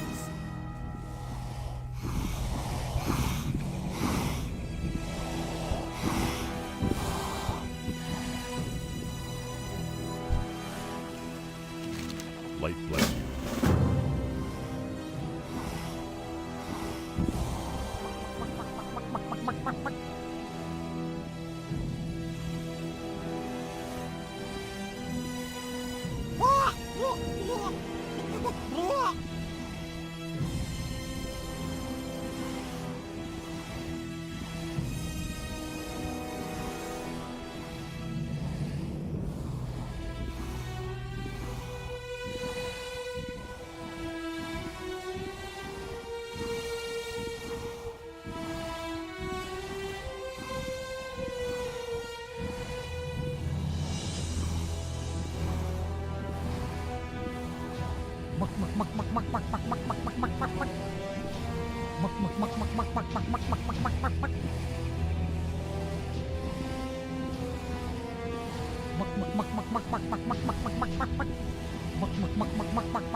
I'm out of range.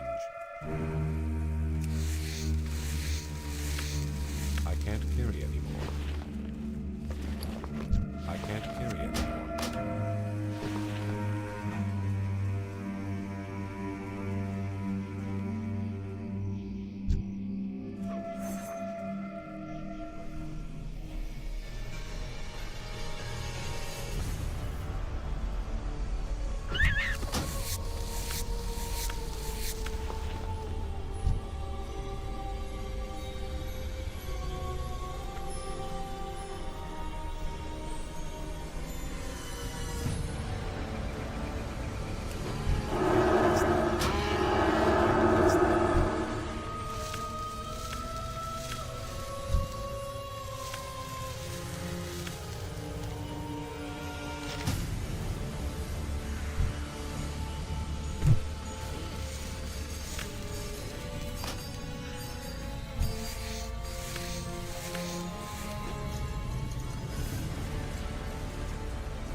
Welcome to the weekly Turtle WoW News with Rograg Radio Edition.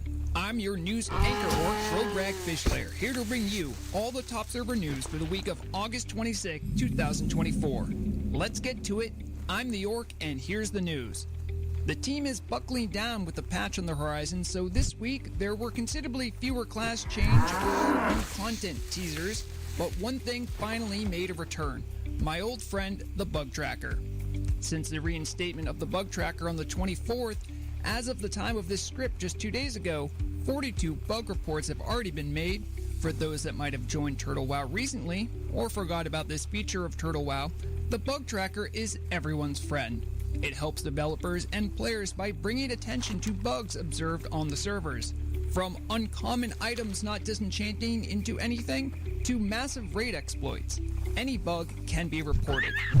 We as a community owe it to each other to make the game experience as smooth and fair as it can be. And the ancient 1.12 style vMangos client is notoriously buggy. So, if you see something, say something. The turtle team, as befitting their mascot animal, might take a while to get to it, but generally, most posts get replied to.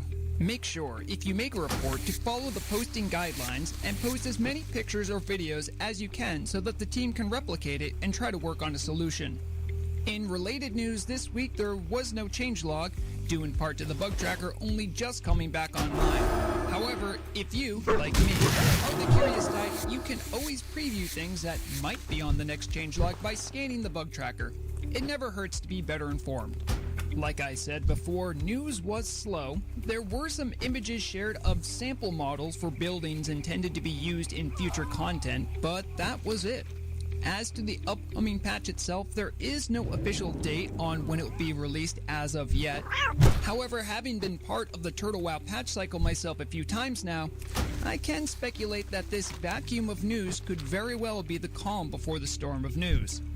So for now, stay vigilant. 1.17.2's announcement date is either soon, or the team had a week-long break.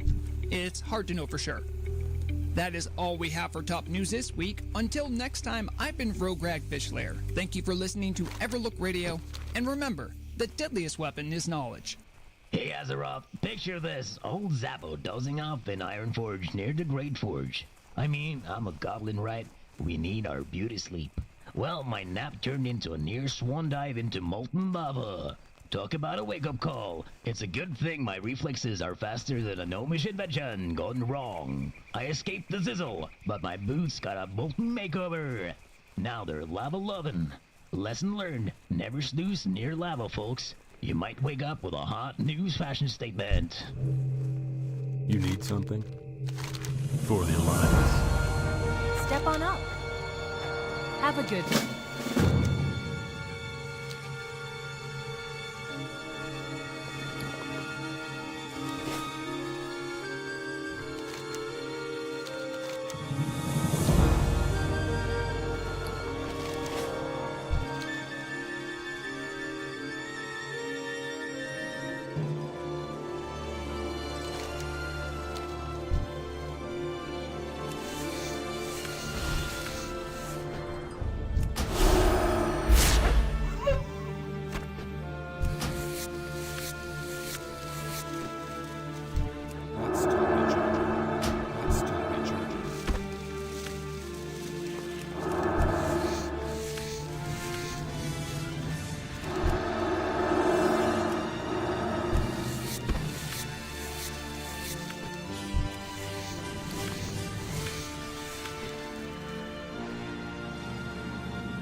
Welcome to my inn, weary traveler. What can I do for you?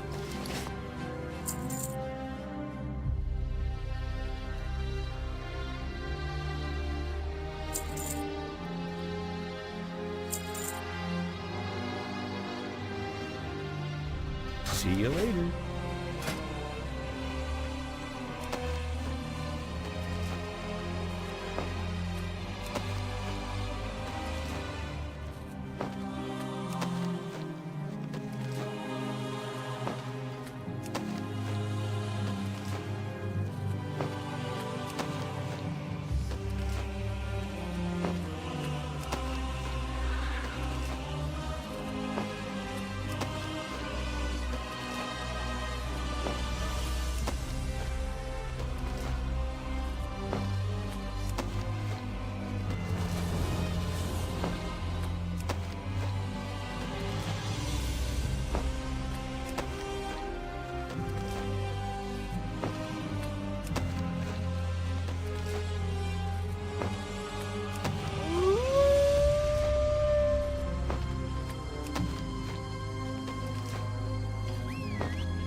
Hello, good people of Azeroth. It's that time when we uncover the hidden gems, the quirky inventions, and the must-have marvels of our world. Get ready for a whirlwind tour through the world of advertising. Greetings, future coffin connoisseurs. Coffin and Casket Crafts is your go-to destination for the afterlife's finest wooden resting places. Our caskets come in various designs, including the Rest in Pieces model. Each one is lovingly crafted, and we even offer customized screaming inscriptions. Because when you go, your final resting place should say it all. Greetings, noble guardians of the woods. In a realm where time stands still and trees listen, why settle for mundane ways of communication? Introducing the Whispered Word Service. Send your thoughts, secrets, or simple allude me with you through our ethereal wisp couriers. Silent, swift, and shimmering. They carry your messages across the forests and glades of Azeroth. Be warned, always be polite and courteous to our wisp messengers. Fail to respect their delicate nature, and you may find your treasured wool buffs mysteriously vanished. Let's just say, wisps have a certain explosive personality when offended. Tired of that constant racket of horde members taking the scenic route down from Thunderbluff? Yearning for some peace and quiet amid the plunge? Look no further. Thunderbluff Serenity earplugs are here to help. Just pop them in, and suddenly the world transforms into a tranquil haven. Whether you're napping or simply seeking a break from the dive bombers, we've got your ears covered. Get your pair now and savor the serenity amidst the skydiving mayhem.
Welcome to Turtle WoW News' Community Bulletin, Radio Edition. I'm your host, Rograg Fishslayer, here to bring you all the community news and updates on events going on in your community, for the player and by the community, for the week of August 26, 2024. To start things off, a few guilds requested a Turtle WoW News honorable mention, and it seems following last week's announcement of the Spanish guild's conquistadors, a few other international guilds had cause to celebrate, or perhaps a chance to hear me butcher their language. First up, congratulations to the Czechoslovak guild Kuvoj Blesk for getting down Cthulhu with a mere 26 raiders. No small feat for poking the old god in the eye. Stvela Place, Kuvoj Blesk, kasim si na další vyšší úspěchy. I would also like to congratulate the Polish guild Perperohe Kmitowe, who recently beat the likes of Nefarian for the first time recently. They have their sights set on AQ40 soon, but are looking for more Polish folk to fill their roster. So if you're interested in joining a guild with a 7 months pedigree, then look them up in the Polish language channel in the main Turtle WoW Discord. Dołącz do Perperowe Kmitowe, najlepsze polska gildia w Turtle WoW. And finally, in a language I am much more comfortable with, English, I'd like to finally congratulate Stormwind Opportunity League for finishing the Dregged Citadel of Naxxramas for the first time on August 20th. Nicely done. I look forward to your efforts in the upper tower of Karazhan soon. The week wasn't simply raider achievements though. The community always has events going on. Just last Thursday, Blacktooth Grin, the dark horde-loving villains of Turtle WoW, made a friendly visit to the Crossroads as part of their ongoing propaganda campaign. They handed out bags, armor, and weapons to those wishing to learn more about this guild's interesting political views, and I can assure you pinkies were probably harmed as part of the event. Keep an eye out for any more events from this organization. Coming up on the 31st, Silver Covenant is continuing a search for a binding fragment they need to banish some kind of evil that stalks the land. Details about the nature of this evil they seek to banish is sparse, but the event does look to be using a unique combat system. If you're curious to learn more, there will be a training the day previous. Good luck on your quest at Silver Covenant. Maybe kicking back and relaxing is more your vibe, and if that's so, then Horde role players are invited to join at Thunderbluff's finest bars for a casual event. If you bring your flyer with you for the event, you get a free beer. Contact Ahano for more details. The event will be happening on the 29th at 11 p.m. server time. Bottoms up, have a great time, but remember not to walk around Thunderbluff drunk. The last step can be a doozy. Whether it's events, pugs, or just general fun, Turtle WoW is more than a game, it's a community. So do your part in continuing that legacy by getting involved. I've been Vrograg Fishlayer, wishing you all a fun week on the server. Loktar Ogar. Hey folks, looking to give your business a little boost? Give Everlook Broadcasting Co. a shout. We got ears everywhere. And speaking of, check out these awesome products our pals are offering. Ever get stuck behind a torrent in a narrow hallway?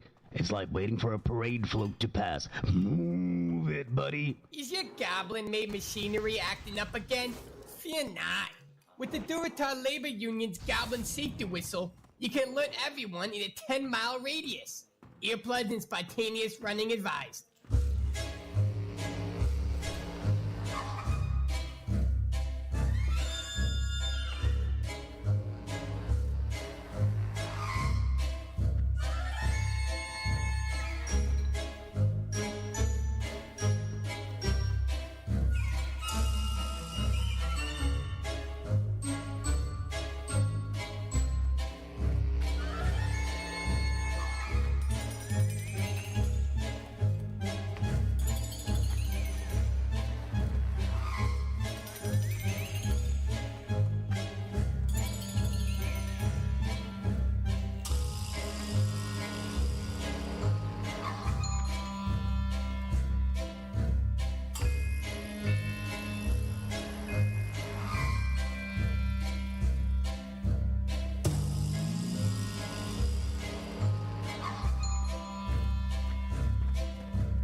Greetings, adventurers and shopaholics alike. Everlook Broadcasting Co. welcomes you to another round of splendid products and services.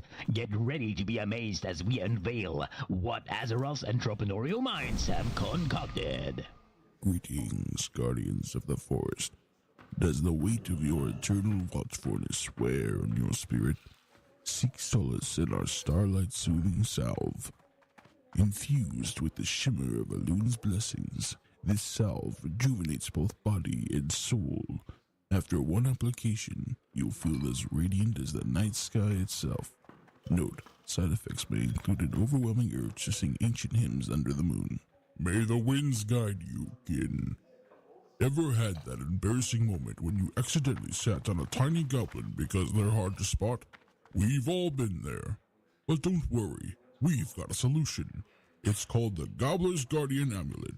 This enchanted piece of jewelry senses goblins nearby and gives you a gentle alert.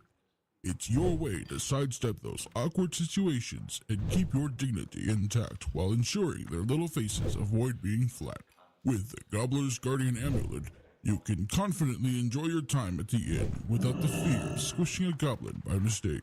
Listen up, warriors of the Horde. The Axe Grinder's Forge is where real weapons are born. Feel the heat, smell the sweat, and taste the power as our blacksmiths craft weapons worthy of a true orc. Swing them with pride on the battlefield and know the satisfaction of cutting through enemies like butter.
Horrors.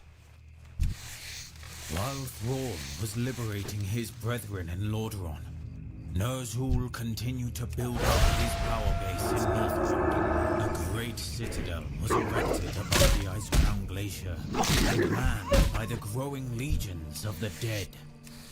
Yet, as the Lich King extended his influence over the land, one shadowy empire stood against his power.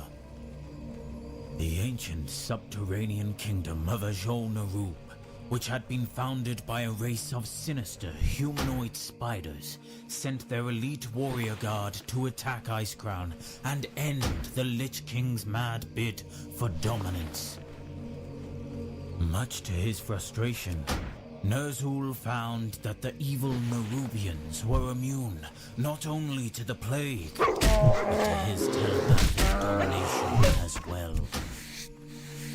The Nerubian Spider Lords commanded vast forces and had an underground network that stretched nearly half the breadth of Northrend. Their hit-and-run tactics on the Lich King's strongholds stymied his efforts to root them out time after time. Ultimately, Ner'zhul's war against the Nerubians was won by attrition. With the aid of the sinister Dreadlords and innumerable undead warriors, the Lich King invaded Azjol-Nerub and brought its subterranean temples crashing down upon the Spider Lords' heads. Though the Nerubians were immune to his plague, Ner'zhul's growing necromantic powers allowed him to raise the Spider Warriors' corpses and bend them to his will. As a testament to their tenacity and fearlessness, Ner'zhul adopted the Nerubians' distinctive architectural style. I lost my necklace and think that gutter snipe Billy McClure took it. He's usually scuttling like a rat around the McClure vineyards east of here. Get my necklace back for me and you'll warm an old widow's heart. The Brackwells have a prize-winning pig, Princess. The sow is huge, and she got that way from sneaking over here and eating my veggies. So before she comes to our fields, Princess must die. Bring me her collar as proof of the deed, and I'll give you something for your time. Princess is usually over at the Brackwell Pumpkin Patch, to the east and beyond the McClure farm. Get her before she gets hungry and comes back here. From the Durotar Labor Union. Are you tired of being treated like a peon?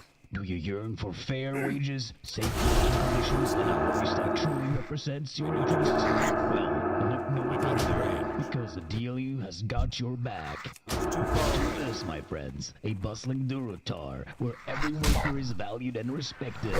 The Durotar Labor Union is here to ensure just that. We are a guild of hard-working goblins, fighting tooth and nail to secure your rights and improve your quality of life. From Orgrimmar to Razor Hill, from Sen'jin Village to the Echo Isles, our reach extends far and wide. Need a raise? Sick of those back-breaking hours? The DLU negotiates fair wages and reasonable working hours on your behalf. No more being taken advantage of by greedy employers. We fight for your right to comfortable and fulfilling work-life balance. But that's not all, folks. The DLU is dedicated to ensuring your safety in the workplace. We demand proper safety measures, training, and equipment to protect you from harm. With us by your side, you can kiss those hazardous work environments goodbye. And let's not forget about the power of unity. Joining the Durotar Labor Union means joining a community of like-minded individuals, all striving for future. We can stand up against exploitation, discrimination, and injustice. We are stronger when we stand together, shoulder to shoulder. So my hardworking comrades, don't wait another moment. Join the Durotar Labor Union and let your voice be heard. Together, we will build a brighter, fairer, and more prosperous Durotar for all. Visit our headquarters in Orgrimmar, or any of our local branches, to sign up and become a part of this historic movement. Remember, my friends, in the words of our esteemed leader, Nerd Blastenstorm himself, a worker's worth is measured by the sweat on her brow, and the Durotar Labor Union ensures that work is recognized. So tune into Zap and Zap Blast show for more updates, and let's make Durotar always meant to be.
The invasion of Draenor, on the offensive. Isn't ready yet. As the fires of the Second War died down, the Alliance took aggressive steps to contain the Orcish threat. Large internment camps meant to house the captive orcs were constructed in southern Lordaeron. Guarded by both the paladins and the veteran soldiers of the Alliance, the camps proved to be a great success. Though the captive orcs were tense and anxious to do battle once more, the various camp wardens based at the old prison fortress of Durnhold kept the peace and maintained a strong semblance of order. However, on the hellish world of Draenor, a new Orcish army prepared to strike at the unsuspecting Alliance. Ner'zhul, the former mentor of Gul'dan, rallied the remaining Orc clans under his dark banner. Aided by the Shadowmoon clan, the old shaman planned to open a number of portals on Draenor that would lead the Horde to new, unspoiled worlds. To power his new portals, he needed a number of enchanted artifacts from Azeroth. To procure them, I need to turn Herzog reopened the Dark Portal and sent his ravenous servants through it. The new horde, led by veteran chieftains such as Grom Healform and Kilrog Deadeye of the Bleeding Hollow clan, surprised the Alliance defense forces and rampaged through the countryside. Under Ner'zhul's surgical command, the Orcs quickly rounded up the artifacts that they needed and fled back to the safety of Draenor. King Terenas of Lordaeron, convinced that the Orcs were preparing a new invasion of Azeroth, assembled his most trusted lieutenants. He ordered General Turalyon and the Archmage Khadgar to lead an expedition through the Dark Portal to put an end to the Orcish threat once and for all. Turalyon and Khadgar's forces marched into Draenor and repeatedly clashed with Ner'zhul's clans upon the ravaged Hellfire Peninsula. Even with the aid of the High Elf Ilaria Windrunner, the dwarf Kurdran Wildhammer, and the veteran soldier Danath Trollbane, Khadgar was unable to prevent Ner'zhul from opening his portals to other worlds. Ner'zhul finally opened his portals to other worlds, but he did not foresee the terrible price he would pay. The portal's tremendous energies began to tear the very fabric of Draenor apart. As Turalyon's forces fought desperately to return home to Azeroth, the world of Draenor began to buckle in upon itself. Grom Hellscream and Kilrog Deadeye, realizing that Ner'zhul's mad plans would doom their entire race, routed the remaining orcs and escaped back to the relative safety of Azeroth. On Draenor, Turalyon and Khadgar agreed to make the ultimate sacrifice by destroying the Dark Portal from their side. Though it would cost their lives, and the lives of their companions, they knew that it was the only way to ensure Azeroth's survival. Even as Hellscream and Deadeye hacked their way through the human ranks in a desperate bid for freedom, the Dark Portal exploded behind them. For them and the remaining orcs on Azeroth, there would be no going back. Ner'zhul and his loyal Shadowmoon clan passed through the largest of the newly created portals as massive volcanic eruptions began to break Draenor's continents apart. The burning seas rose up and roiled the shattered landscape as the tortured world was finally consumed in a massive, apocalyptic explosion.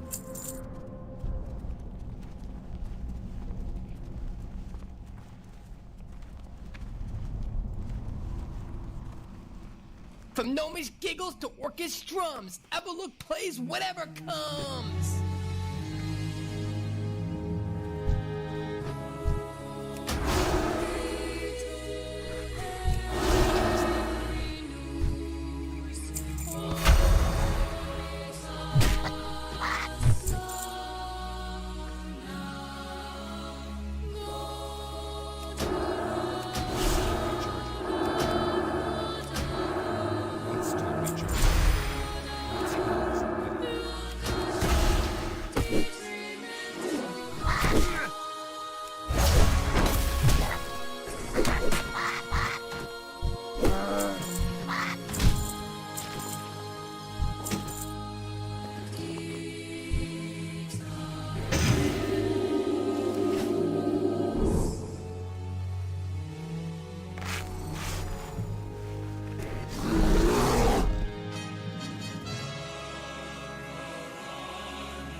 Need something?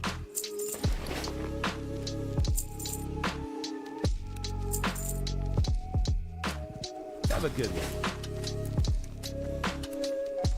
Oh, I'm cursed. My heart belongs to Tommy Joe Stonefield, but our families are bitter enemies. So I can't see him, even though my eyes ache to gaze upon that handsome face. Please take this letter and give it to Tommy Joe. He's usually at the river to the west of the Stonefield farm, which is due west of here.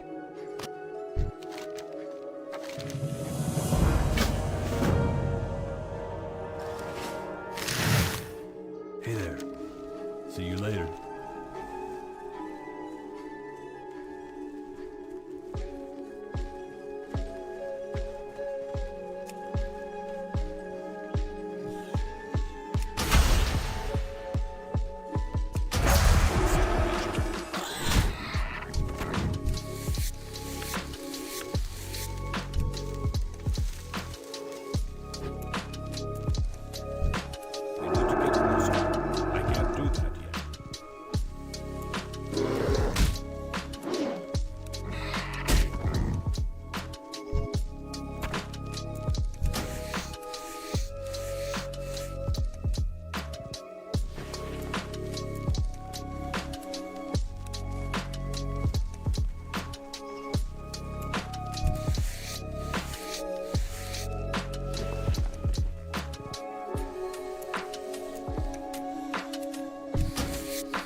Get closer.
Good day to you. Though this wild boar meat is tough, simmer it enough and it sure does make for some tasty pie.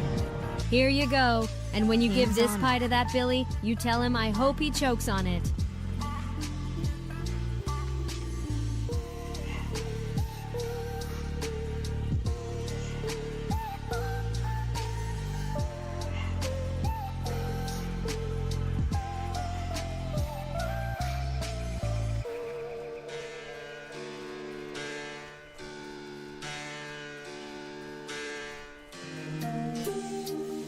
I can't stand us being apart. I have to see her. Please, adventurer, talk with my grandma. If anyone can find a way to bring me together with Maybelle, she can. She's inside our house east of here.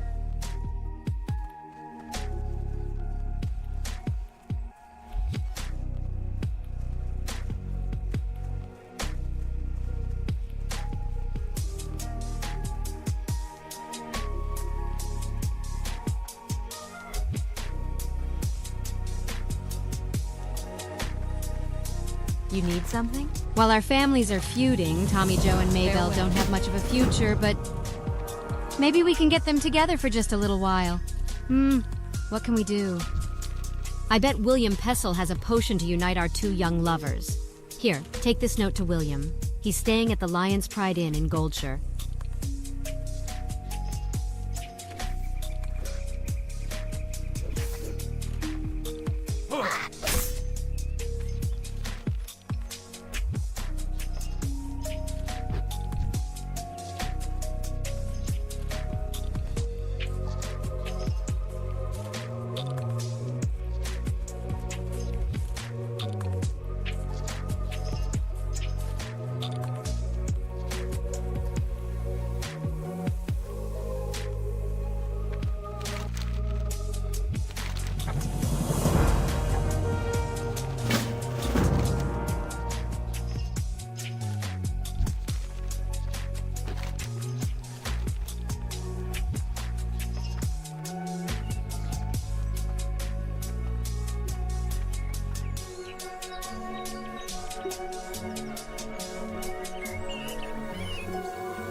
You need something?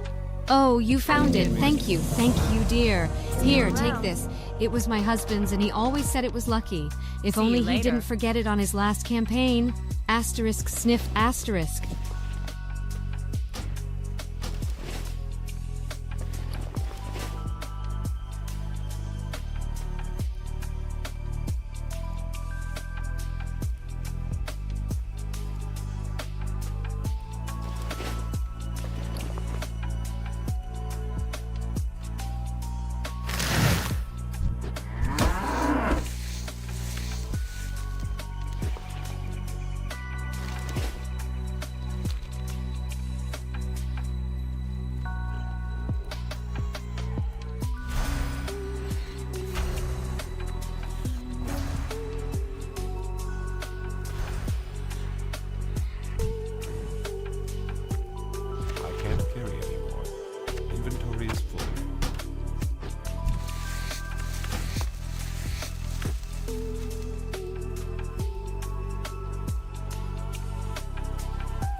Inventory is full.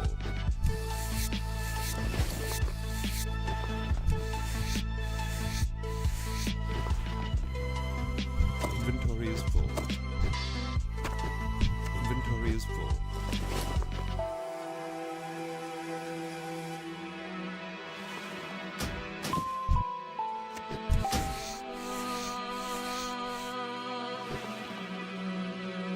There's nothing like sleeping in the forest under the moonlight.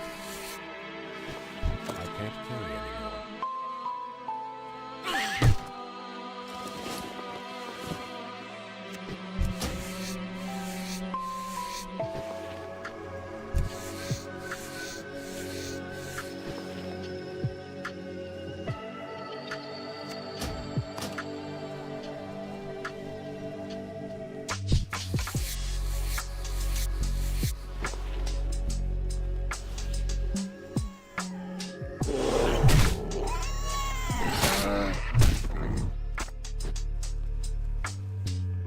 Naturally.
inventory is full.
Well met. Yes, Murlocs have settled in and around the streams of Eastern Elwyn. We don't know why they are here, but they are aggressive and at least semi-intelligent. A few days ago, we sent 2 guards, Rolf and Malachi, to investigate along the river, and they have not yet returned. To complete my report, I must know what happened to those men. Travel north along the river and find the guards, or their remains. The Stormwind Army has placed a bounty on Murloc lurkers and foragers in Elwyn. Slaughter them and bring me their torn Murloc fins, and the Stormwind Army will reward you well. The Murlocs have built a village at Stone Cairn Lake north of here, and another to the south where the stream forks. Hail, adventurer. Wild animals are growing more and more aggressive the farther we get from Goldshear, and the Eastvale logging camp suffers nearly constant attacks from wolves and bears. Need we help? could use your help out here. Go with honor. Looks to me you've seen quite a bit of combat in your time, adventurer. If you haven't already, you should report to Brian Stoutmantle. He heads up the People's Militia aimed at protecting the farmlands of Westfall. I bet he could use your help. You can usually find him in the Stone Tower on Sentinel Hill just off the road in the middle of Westfall. The Defias gang in Northshire wears burlap masks, but the Defias in Elwyn wear linen, which I can use to make fine linen goods. Bring me red linen bandanas, and I'll use them to fashion something for you. Defias gang members have camps pocketed throughout Elwyn.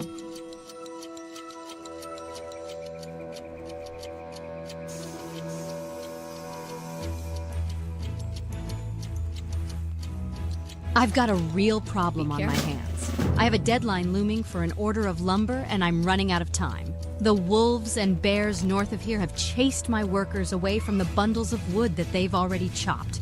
I've already talked to Deputy Rayner about clearing the animals, but I need someone to go collect the wood for me. If you could collect 8 bundles of wood for me, I might just make my deadline.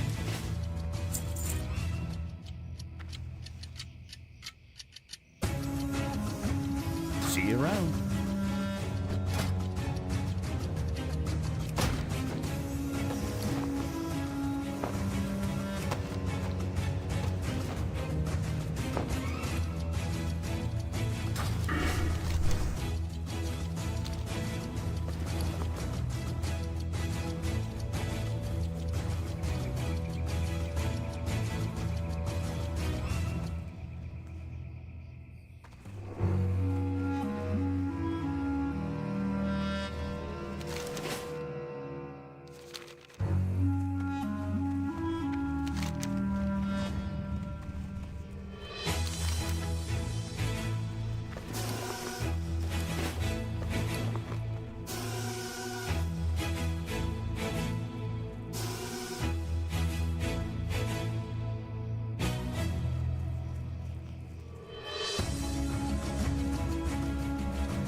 Aftermath of the Second War, remaining ashes. The devastating Second War against the Orcish Horde left the Alliance of Lordaeron in a state of shock and disarray. The bloodthirsty Orcs, led by the mighty war chief, Orgrim Doomhammer, not only smashed their way through the dwarf-held lands of Khazmodan, but had razed many of Lordaeron's central provinces as well. The unrelenting Orcs even succeeded in ravaging the elves' remote kingdom of Quel'Tha Loss before their rampage was finally stopped. The Alliance armies led by Sir Anduin Lothar, Uther the Lightbringer, and Admiral Dalen Proudmoore pushed the Orcs south into the shattered land of Azeroth, the first kingdom to fall before the Orcs' ruthless onslaught. The Alliance forces under Sir Lothar managed to push Doomhammer's clans out of Lordaeron and back into the Orc-controlled lands of Azeroth. Lothar's forces surrounded the Orcs' volcanic citadel of Blackrock Spire and laid siege to their defences. In a last-ditch effort, Doomhammer and his lieutenants staged a daring charge from the spire and clashed with Lothar's paladins in the centre of the burning steppes. Doomhammer and Lothar squared off in a titanic battle that left both mighty combatants battered and drained. Though Doomhammer nearly succeeded in vanquishing Lothar, the great hero's death did not have the effect the war chief had hoped for. Turlon, Lothar's most trusted lieutenant, took up Lothar's blood-stained shield and rallied his grief-stricken brethren for a vicious counterattack. Under the ragged standards of both Lordaeron and Azeroth, Turlon's troops slaughtered the bulk of Doomhammer's remaining forces in a glorious but terrible rout. There was nothing left for the ravaged, scattered Orc survivors but to flee to the last standing bastion of Orcish power, the Dark Portal. Turlon and his warriors chased the remaining Orcs through the festering swamp of sorrows and into the corrupted, blasted lands where the Dark Portal stood. There, at the foot of the colossal portal, the broken Horde and the Ragged Alliance clashed in what would be the last, bloodiest battle of the Second War. Outnumbered and driven mad by the curse of their bloodlust, the Orcs inevitably fell before the wrath of the Alliance. Doomhammer was taken prisoner and escorted to Lordaeron, while his broken clans were rounded up and hauled north, back to Lordaeron. Why would anyone live in Durotar? It's so hot. I tried sunbathing there once. I turned greener. It's like nature's oven.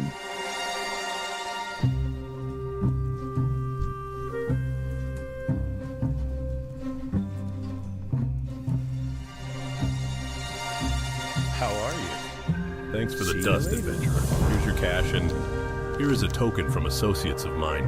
You might find it useful. Useful.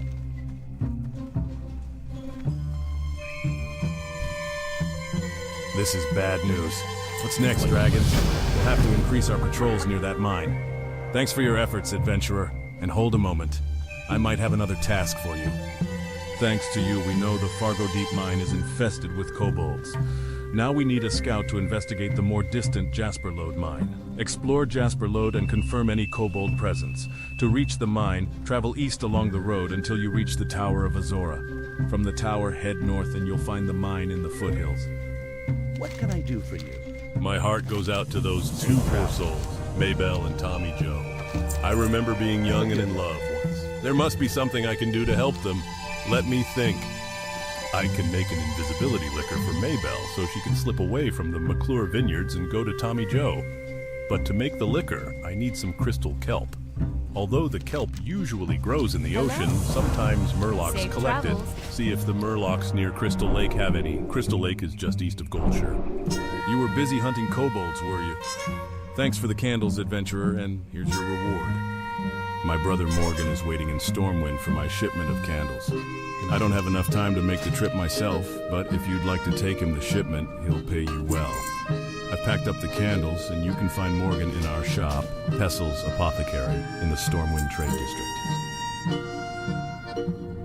The Alliance.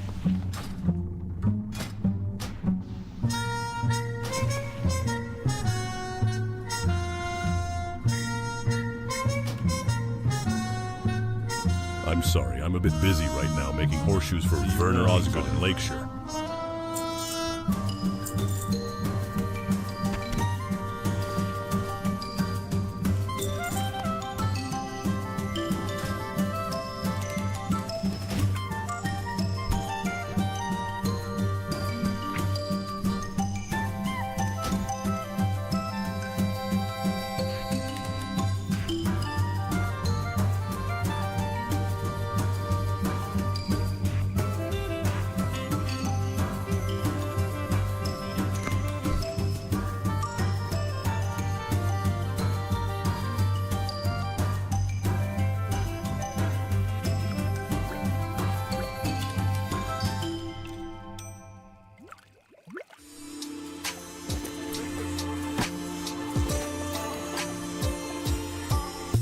Do you hate falling off of a zeppelin?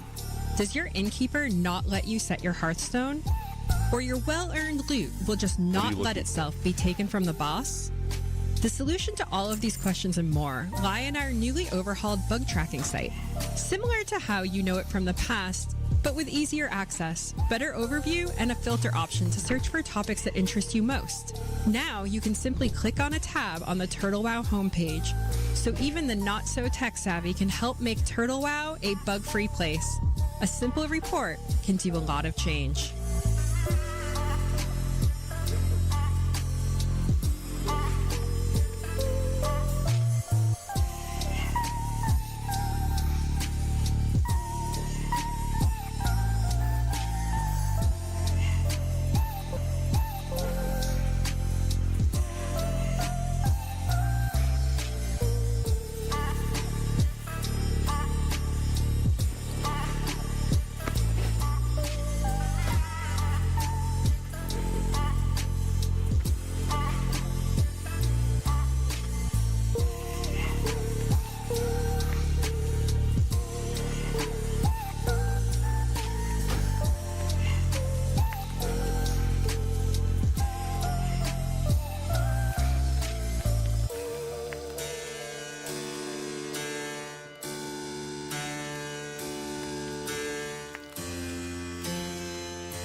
Welcome to my inn, weary traveler. What can I do for you?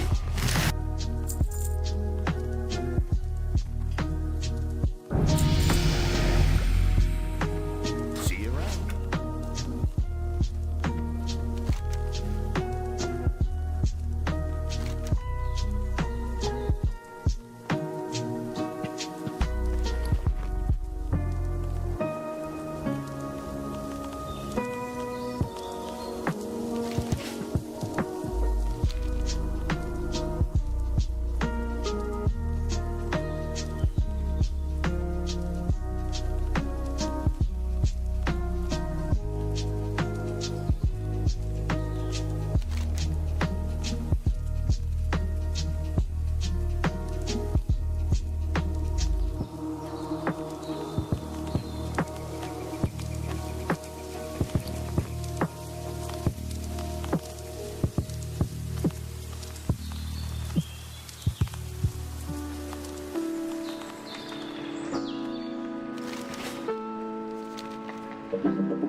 Thank goodness.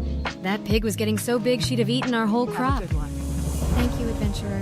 Now, do either of these suit you?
Ladies, gents, and goblins, it's advertisement o'clock.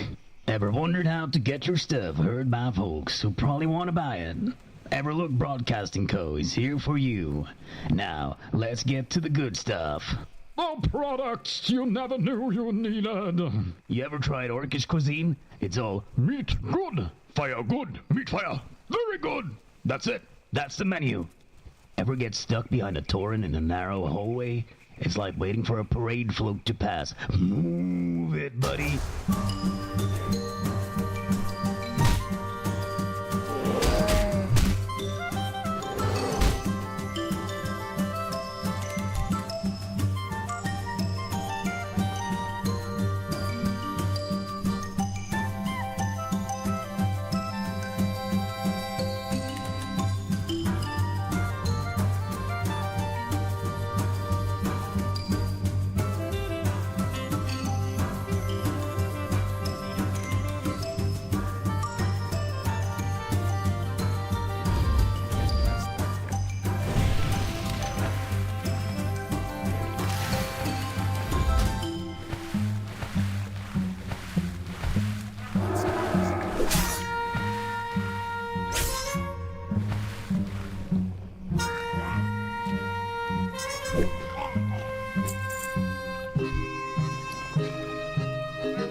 Hey there, Azeraldians, it's your pal Zappo, totally hyped up for today's lore book reading.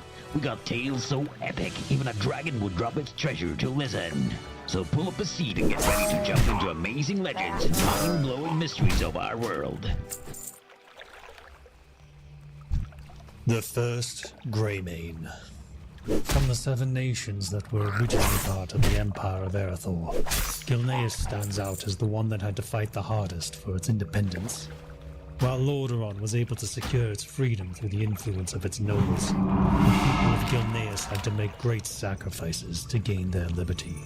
Although the exact dates of these events have been lost to the sands of time, it is a source of great pride for Gilneas to know that it gained its freedom from other notable nations like Alterac or Kul Tiras.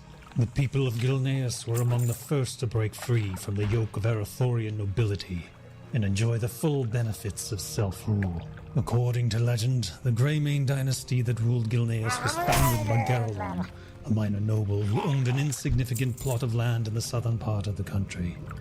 Over time, Garelon's influence grew and he became known as a skilled fighter, a wise judge, and an honorable opponent. I don't have a target. His exploits became legend even in his own time. However, he grew increasingly resentful of the corrupt Erethdorian nobles who sought to exploit and oppress his homeland. Eventually, Garelon gathered other like-minded lords from Gilneas to form a rebellion against the decadent Erethdorian king, Thoradin III, and his followers. Many lords were hesitant to join the rebellion, but Garelon was able to persuade them and eventually declared himself the King of Gilneas. This was an affront that could not be tolerated by Erethdor, which sent its legions to pacify Gilneas. Numerous battles were fought on the peninsula, but despite the bravery and courage of Gilneas' men, the odds seemed stacked against them. Erethdor had a numerical advantage and was able to overwhelm the Gilnean armies. The Battle of Ravenswood was lost, and the Gilnean soldiers were scattered, seemingly without hope. But the young Gilnean king was not deterred. He rebuilt his strength and rallied the morale of his men. The final battle was fought on the hills of Stillward. Greymane assumed a defensive position on the hilltop, with cavalry hiding in the nearby forest. The Erethdorian forces were over 4 times larger and better equipped, and they rushed Garelon's positions without considering their own men. The Gilnean forces fought valiantly, killing thousands of Erethdorians, but it was not enough. The enemy flowed onto the hills and threatened to surround Greymane's army. Thankfully, the cavalry in the woods emerged from hiding to turn the tide of the battle. They galloped out of the forest, charging straight into the Erathorian lines. Caught off guard, the Erathorian formations were shattered. Although they attempted to retreat, the Gilneans gave them no quarter and sought revenge for their previous losses. Thousands of Erathorians were killed, including their king, Thordan III, who pleaded for mercy but received none. In the end, Gilneas emerged victorious, and the new young king of Erathor soon came to sue for peace. Gilneas was granted its independence and joined Dalaran as one of the independent human nations. King Garelon proclaimed the emancipation of his Gilnean homeland, giving rise to the glorious Greymane dynasty. As the nascent kingdom of Gilneas began to thrive, it faced yet another challenge. The Magocrats of Dalaran, who saw land ripe for exploitation, attacked Gilneas without warning or declaration of war, in a clear display of their treachery. The wizards of Dalaran, who could easily win the war with their magical abilities, underestimated the strength of the Gilnean army. The first Battle of Ebenmere was a complete massacre of the Dalaranian soldiers, and their mages hanged on trees from the city of Gilneas to the kingdom's border as a reminder to never again encroach on Gilnean soil. Despite the victory over Dalaran, the young king of Gilneas was not able to rest for long. Various nobles of the land were not always loyal to the king, and some rebelled against his rule. However, King Garelon's power was too great, and he managed to subdue them all with the help of his favored general, Lord Ravenwood. Zappo checking in. I was in Moldor, staring at this beautiful bird, circling closer and closer. I thought, why is the bird getting bigger? Then it hit me.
Kobolds at the Jasper Lode mine, you say? Curses. The situation is worsening by the minute. Thank you for the report, adventurer. But I wish that the news you brought was good news.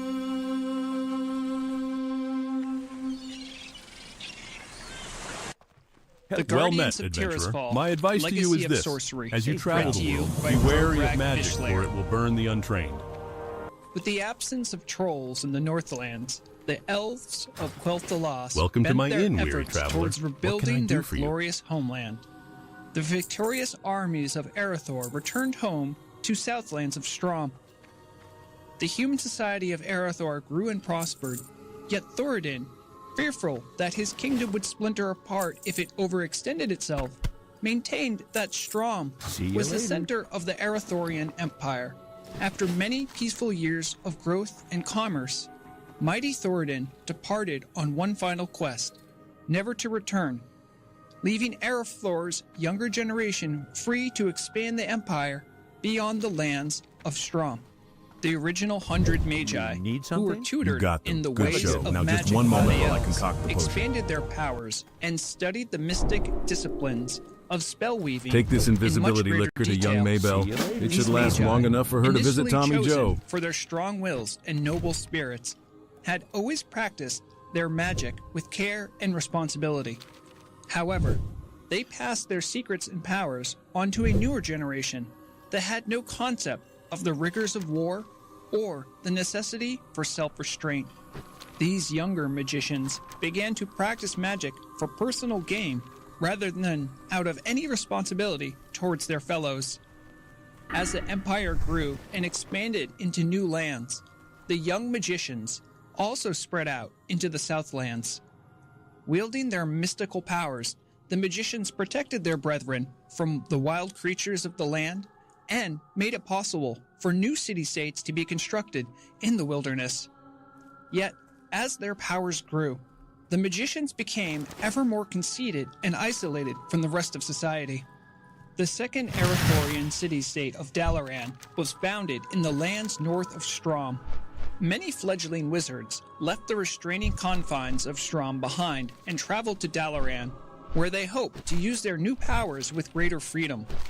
These magicians used their skills to build up enchanted spires of Dalaran and reveled in the pursuit of their studies.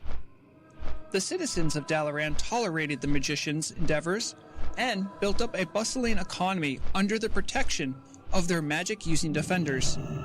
Yet, as more and more magicians practiced their arts, the fabric of reality around Dalaran began to weaken and tear.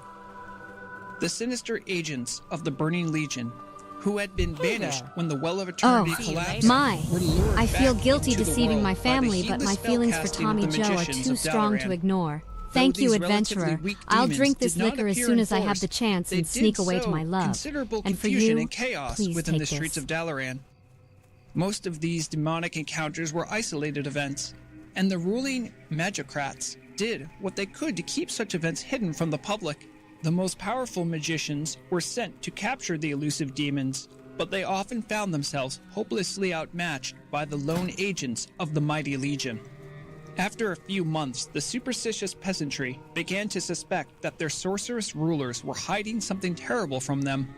Rumors of revolution began to sweep through the streets of Dalaran as the paranoid citizenry questioned the motives and practice of the magicians they had once admired.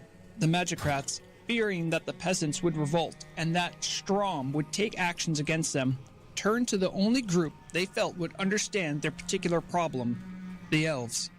Upon hearing the magicrats' news of demonic activity in Dalaran, the elves quickly dispatched their mightiest wizards to the human lands. The elven wizards studied the energy currents in Dalaran and made detailed reports of all demonic activity that they beheld. They concluded that although there were few demons loose in the world, the Legion itself would remain a dire threat so long as humans continued to wield the forces of magic. The Council of Silvermoon, which ruled over the elves of Quel'Thalas, entered into a secret pact with the magicrat lords of Dalaran.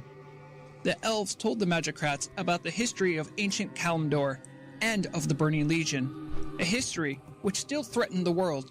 They informed the humans that so long as they used magic, they would need to protect their citizenry from from the malicious agents of the Legion. Be careful. The Magicrats well met. proposed the notion on our of western border empowering a sends single word of mortal increasing champion knoll and who thief would activity. utilize their powers They're in order requesting to we fight send a more never-ending Stormwind secret soldiers, war against but the Legion. we just don't have It was any to stressed spare. that the majority If of you can help, mankind we would could never use it. know about the Go and Guardians speak with Deputy Rayner or at the threat Westbrook of the Garrison Legion and for see what he fear needs done. that they would The riot garrison in is down the fear road and to the paranoia. west. After you cross the The bridge elves over the agreed small to the brook, proposal it will be to the and right. founded a secret society that would watch over the selection of the Guardian and help to stem the rise of chaos in the world.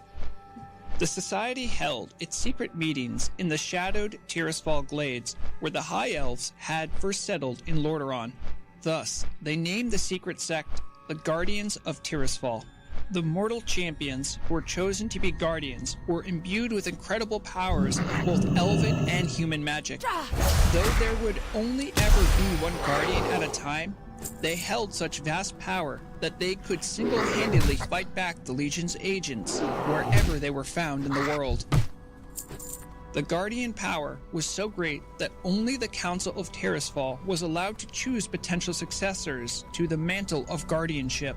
Whenever a Guardian grew too old, or wearied of the secret war against chaos, the Council chose a new champion and, under controlled conditions, formally channeled the Guardian power into its new agent. As the generations passed, Guardians defended the masses of humanity from the invisible threat of the Burning Legion throughout the lands of Arathor and Quel'Thalas. Arathor grew and prospered while the use of magic spread throughout the Empire. Meanwhile, the Guardians kept careful watch for signs of demonic activity.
Welcome to my inn, weary traveler. What can I do for you?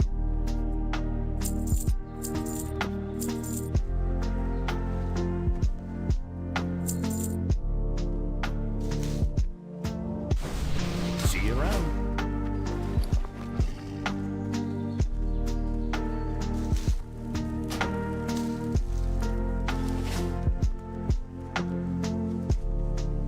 Greetings.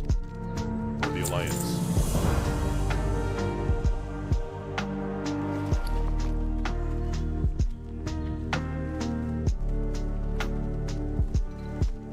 Welcome to my inn, weary traveler. What can I do for you?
How are you? Safe travels.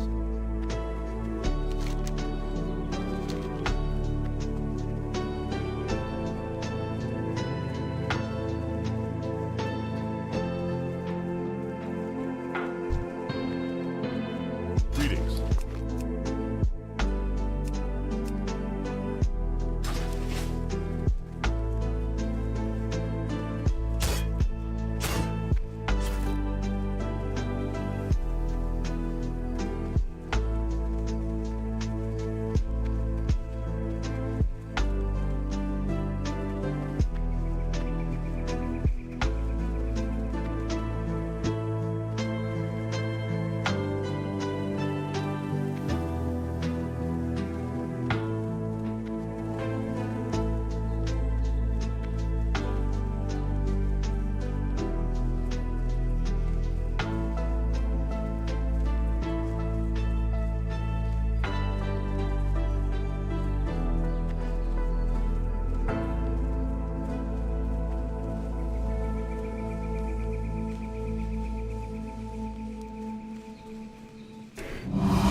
Need more rage. Not enough rage.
Excellent. Thanks to you, I should be able to complete the order in time. To show my gratitude, I would like to offer some coin as compensation for your troubles. Thank you and farewell.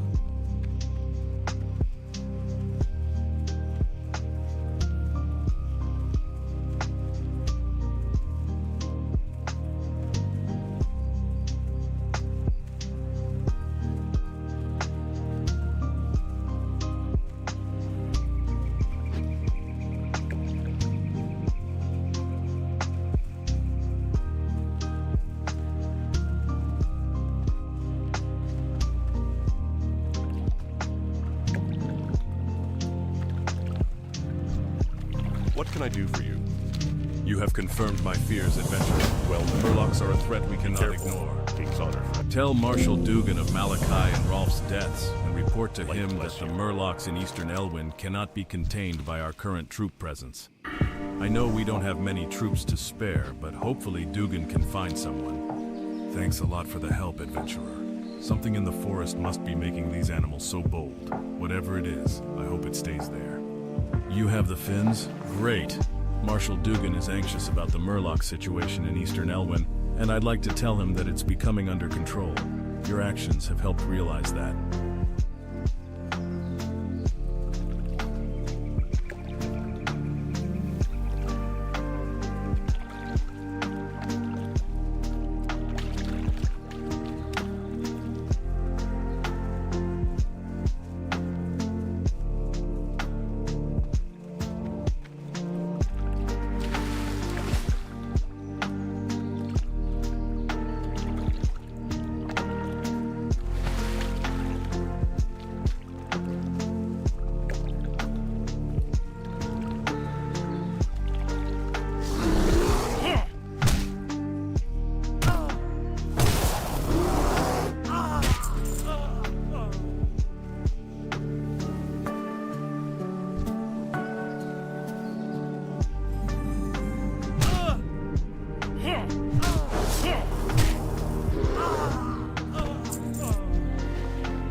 king's honor, friend. Be careful.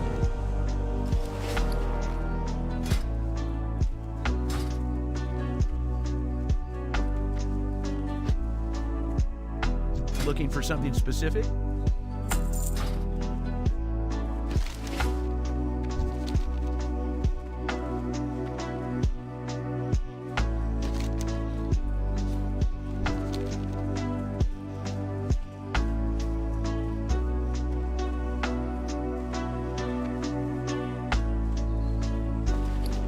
Greetings. These are nice bandanas, if a little rough. Here you are. Farewell.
this collector, but I don't know whom he's working for. Thank you for the schedule. Help us solve this mystery.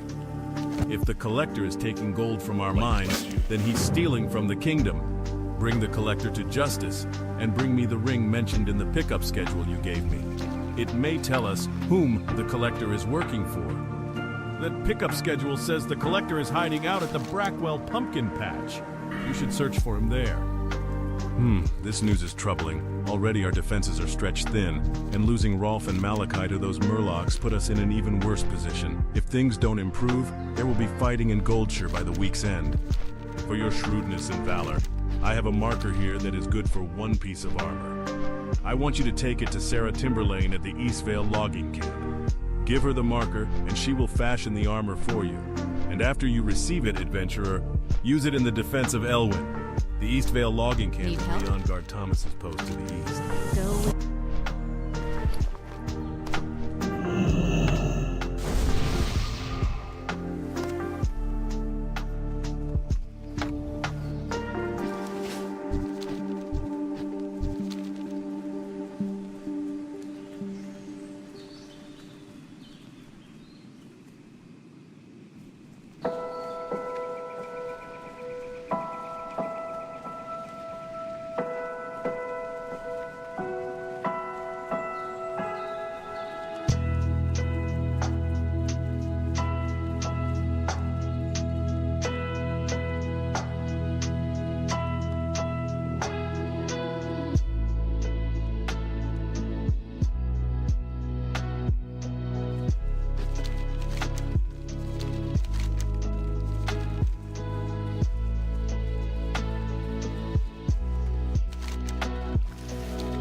I can't believe the officials in Stormwind sending the bulk of our army abroad when our home front is under so much pressure, with thieves coming from Westfall and gnolls encroaching from the east and west. It's a wonder Stormwind itself isn't besieged. Marshal Dugan sent you, huh? Well, you're not from the army, but if Dugan sent you, then that's good enough for me. Our situation is, to say the least, a stressed one. I hope you can give us a hand. Gnolls, brutish creatures with no decent business in these lands, have been seen along the borders of Elwyn Forest. A large pack of them, many more than we...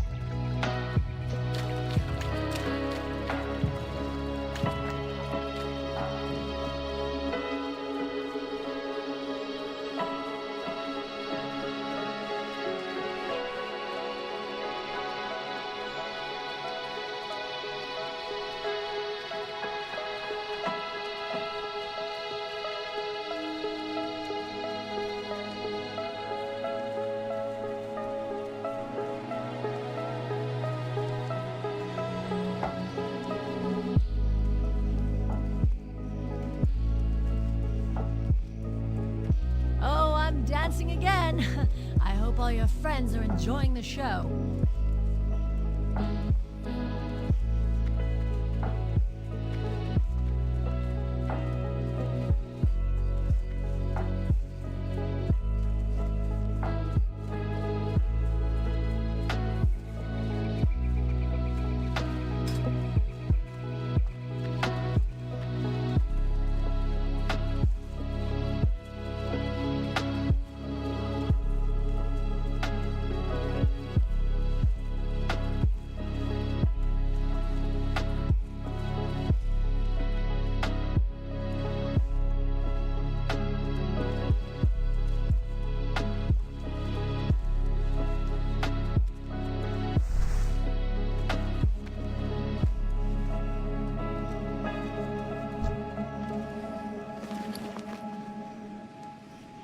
Hey there.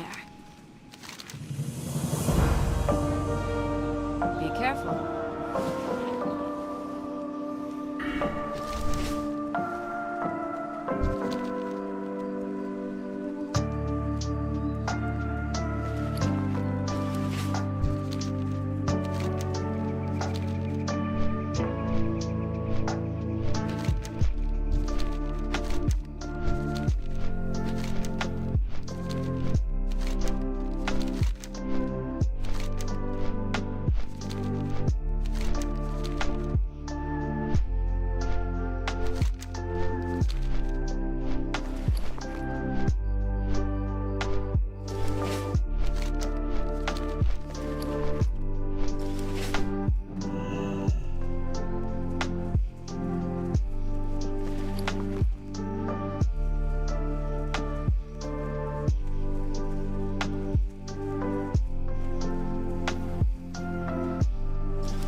Well met. Ah, thank you for the marker. Please feel free to pick your choice of armor. Luck Safe to you, travels. brave adventurer, and may this armor serve you well.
Azerothians. Zappo here, buzzing in with some sizzling news. So I caught the wind of this all-shaman extravaganza at the Molten Core. Can you imagine? Waves of water, torrents of wind, the whole elemental fiesta.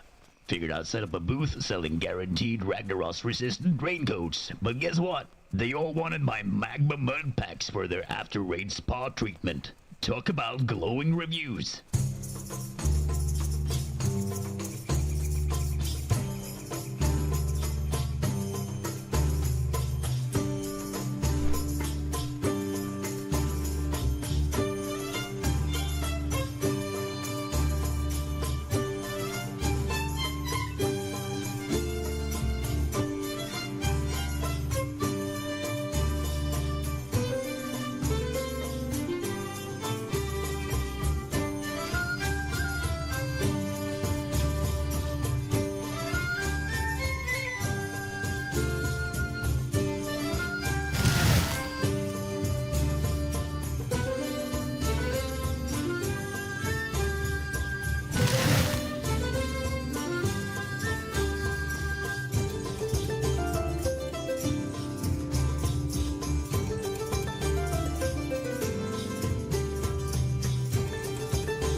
Well met.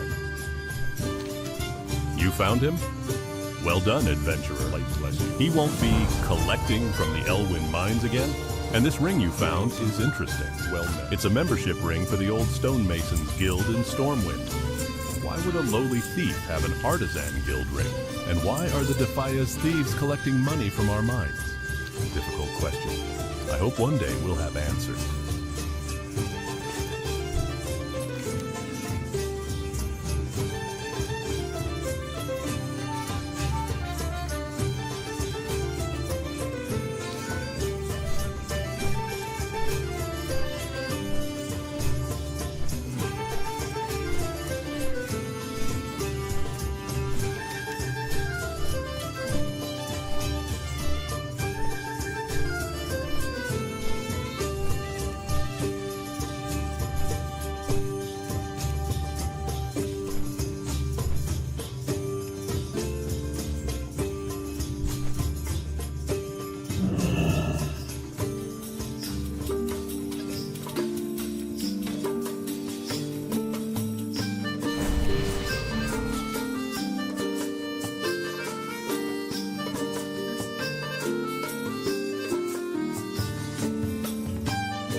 Last Guardian, Egwin's Legacy.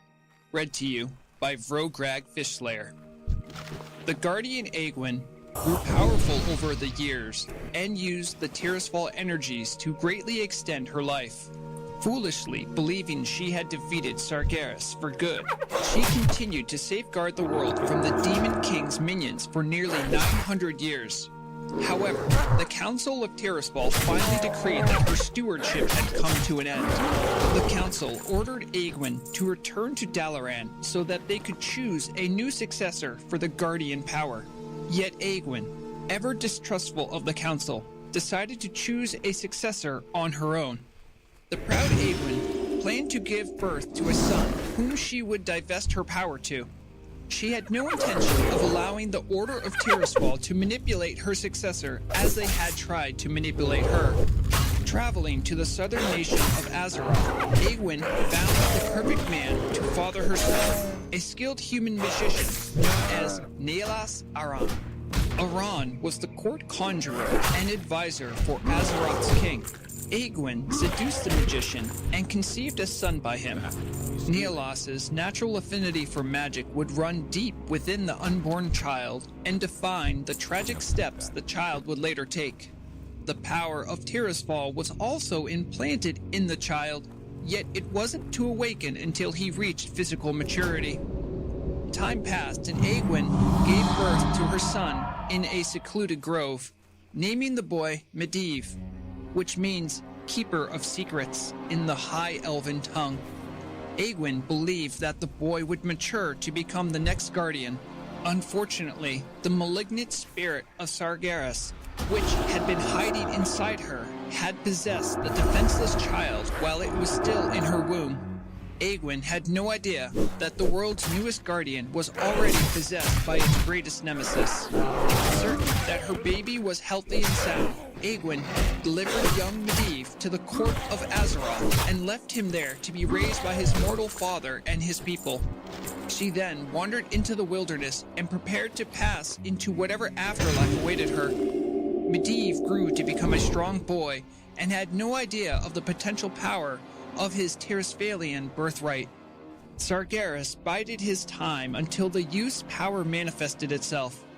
By the time Medivh had reached his teenage years, he had become very popular in Azeroth for his magical prowess and often went off on adventures with his two friends, Lane, the Prince of Azeroth, and Anduin Lothar, one of the last descendants of the Arathi bloodline. The three boys constantly caused mischief around the kingdom, but they were well liked by the general citizenry. When Medivh reached the age of 14, the cosmic power inside him awakened and clashed with the pervasive spirit of Sargeras that lurked within his soul. Medivh fell into a catatonic state which lasted for many years. When he awakened from his coma, he found that he had grown to adulthood and his friends Lane and Anduin had become the regents of Azeroth. Though he wished to use his incredible newfound powers to protect the land he called home, the dark spirit of Sargeras twisted his thoughts and emotions towards an insidious end. Sargeras reveled within the darkening heart of Medivh, for he knew that his plans for the second invasion of the world were nearing completion, and that the world's last guardian would bring them all to fruition.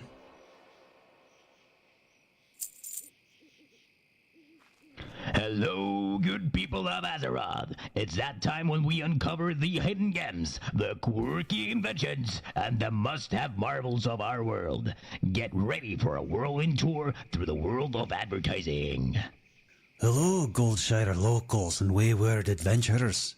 Tired of your weapons losing their luster? With just one application of Goldshire glistening elixirs, your blade will outshine even the radiant light from Northshire Abbey's finest chandeliers. Well, I've just applied some to my own weapon, and it's so beautiful. I want to get closer and... Ah, my eye! Ah! Side effects may include excessive attention from thieves, sporadic bouts of narcissism, and the risk of being outshined by your own weapon. Please note, we are not responsible for excessive loading or any unfortunate accidents resulting from unsheathed grandeur. Greetings, my discerning friends. Welcome to where we craft a time for those who appreciate truth. Our designs embody the toughest elegance of biomes because, let's face it, we set the standard. Join us and bask in the splendor that only the Highborn can truly appreciate.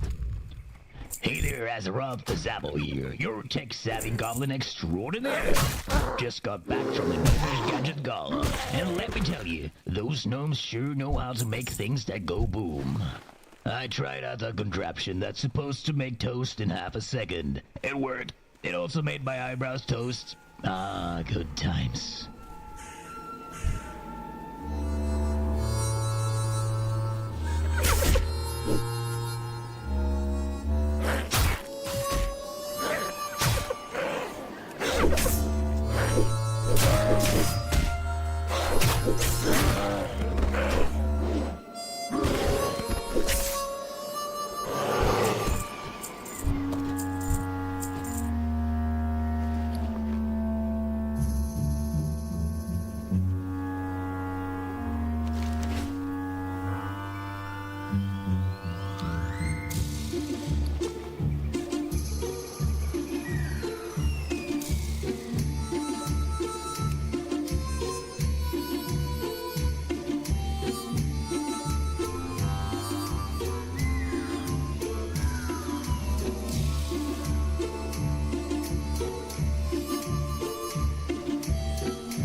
I can't believe the officials in Stormwind sending the bulk of our army abroad when our home front is under so much pressure. With thieves coming from Westfall and gnolls encroaching from the east and west, it's a wonder Stormwind itself isn't besieged. I see you've been busy. You have our thanks, adventurer.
What can I help you with?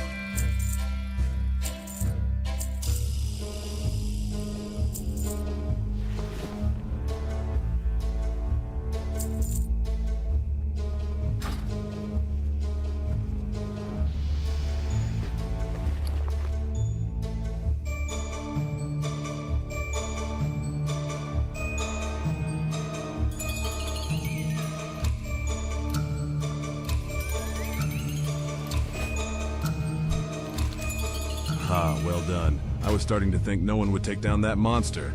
Here you are, adventurer, and thanks. Careful. That knoll was giving me a headache the size of Blackrock Spire.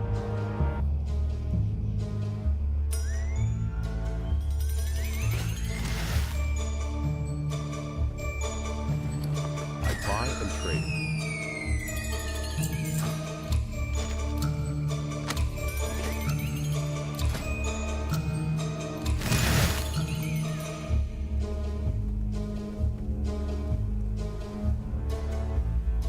Need help?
Alright folks, gather round. Zappo here with a savory tale from the kitchen. Gave a go at the gnome-inspired dish. Named it the Nomelette. Now, don't fret, no gnomes were involved. But mixing eggs and gears, not my finest hour. On the bright side, I whipped up the first breakfast that also doubles as a pocket watch.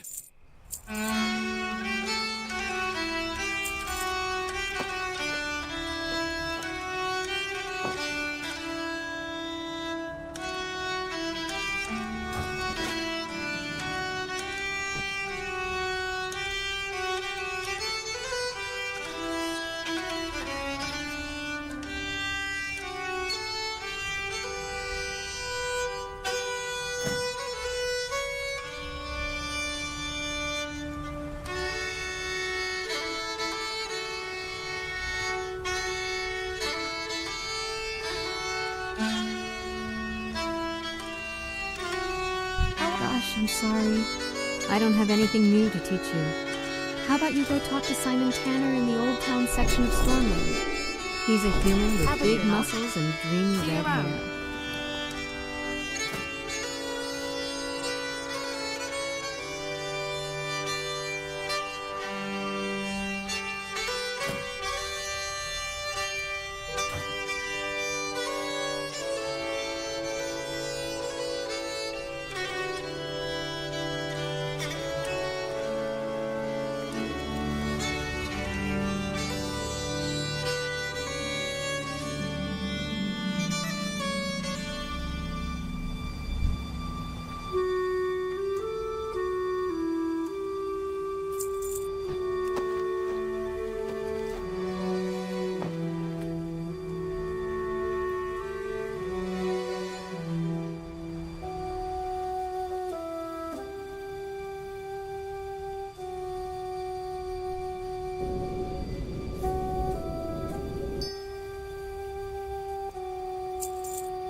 Bless you.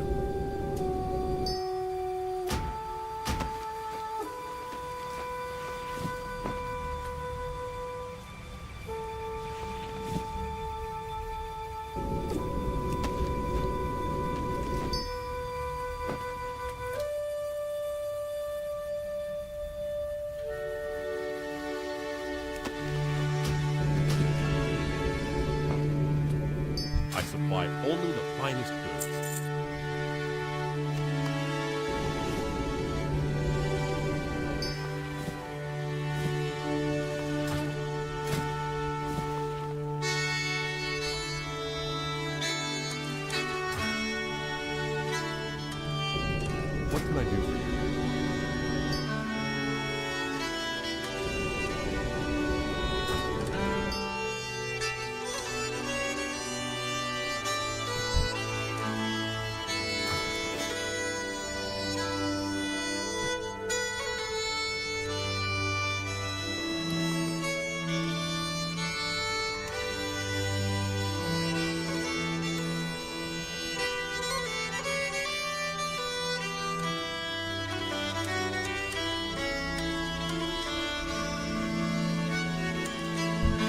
sorry. I don't have anything new to teach you. How about you go talk to Simon Tanner in the Old Town section of Stormwind? He's a human with big muscles and dreamy red hair.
Hey Azeroth, hold on to your helms, because it's that time again. Everlook Broadcasting Co. is about to drop the hottest deals and products of the week.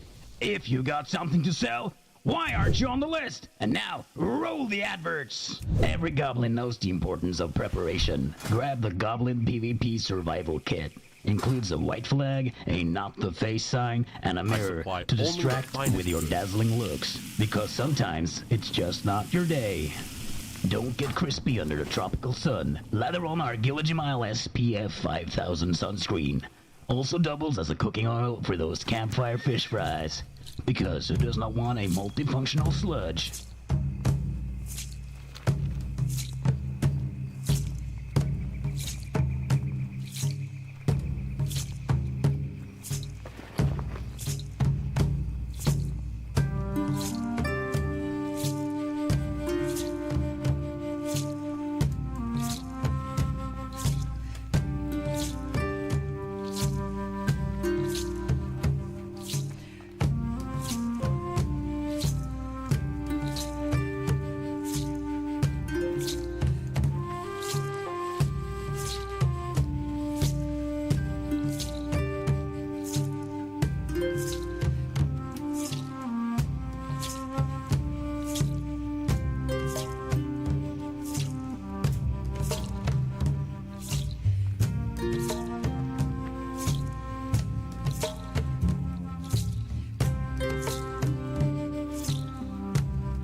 payment. And while you're here, take a look around.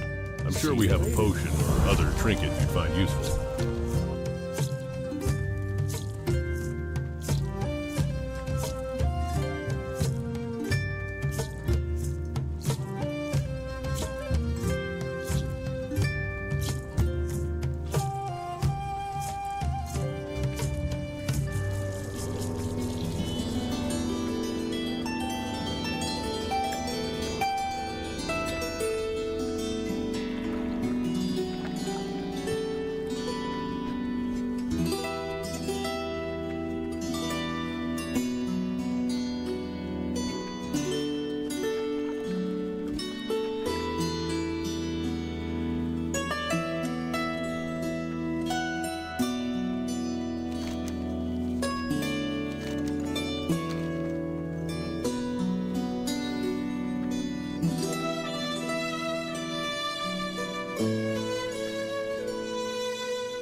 Nomaregan has fallen under the control of those dastard trolls.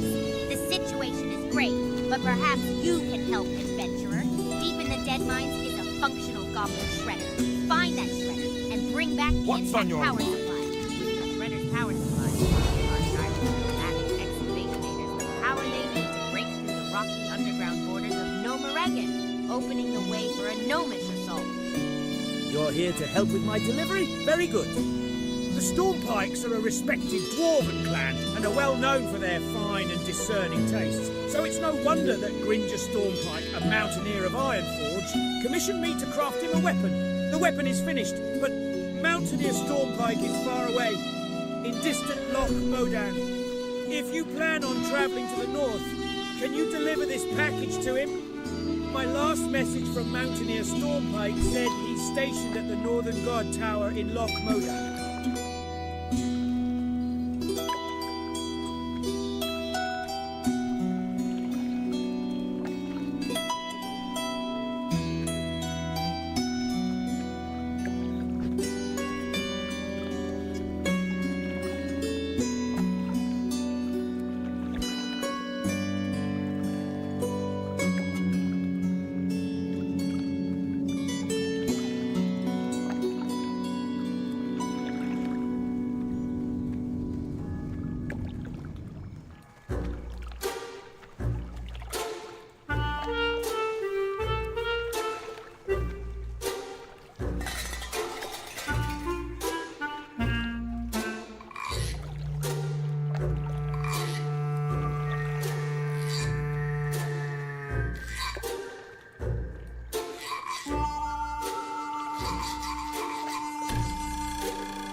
majestic sea creatures are known to launch themselves at the Darkshore coastline, beached there until they die. Lately, these beasts have been washing ashore in ever-increasing numbers. I've been sent here by the Temple of the Moon to investigate, but the presence of murlocs along the water has made my research difficult. There is a giant creature washed ashore just south of Aberdeen that is ringed by the foul grey mist murlocs. Could you go there and retrieve bones from the creature for our study? I love fishing. The Blump family is known for fishing. My name is Gubba Blump. I fish.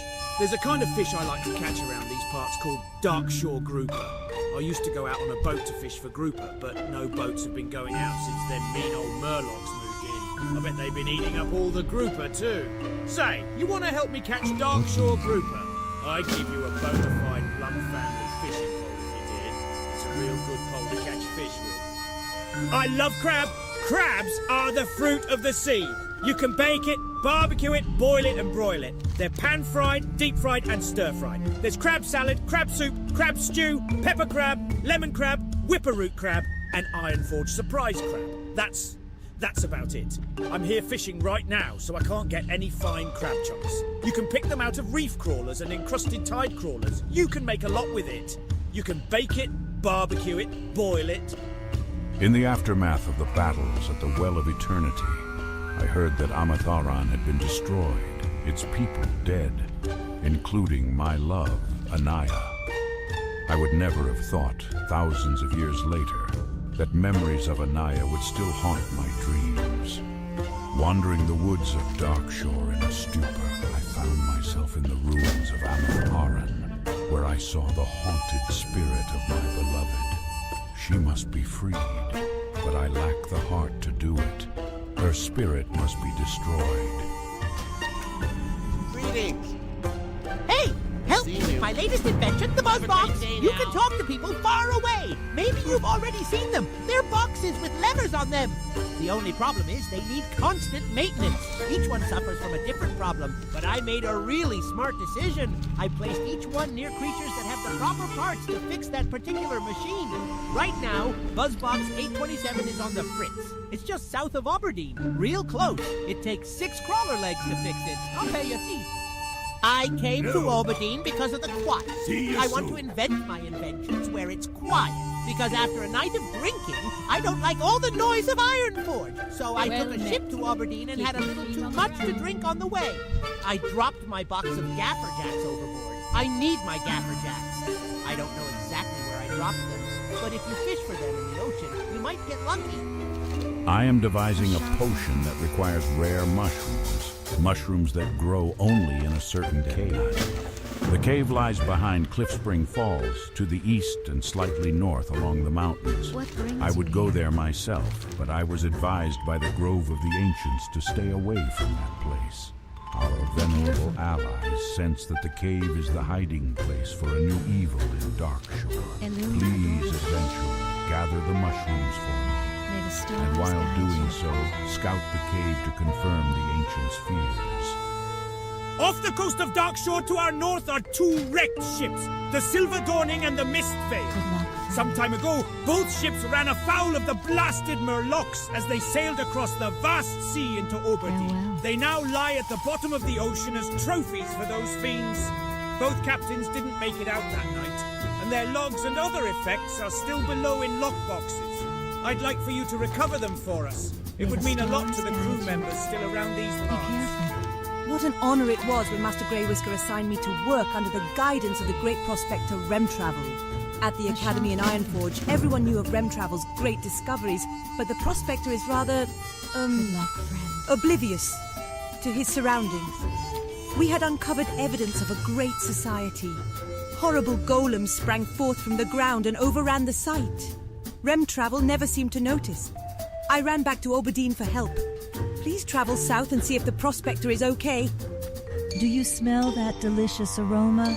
It's my secret recipe, adventurer. Fresh strider stew. Delicious. Perhaps you would be interested in learning the recipe.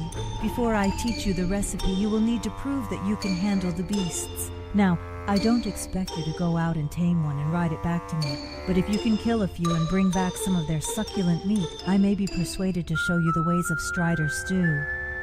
The ruins of Bashalaran to the east are overrun with demonic minions.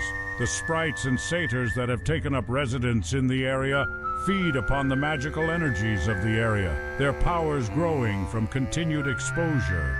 Even with that, I have noticed that there is one shrine they will not approach. On the western side of the ruins, atop a small bluff, a strange blue aura permeates.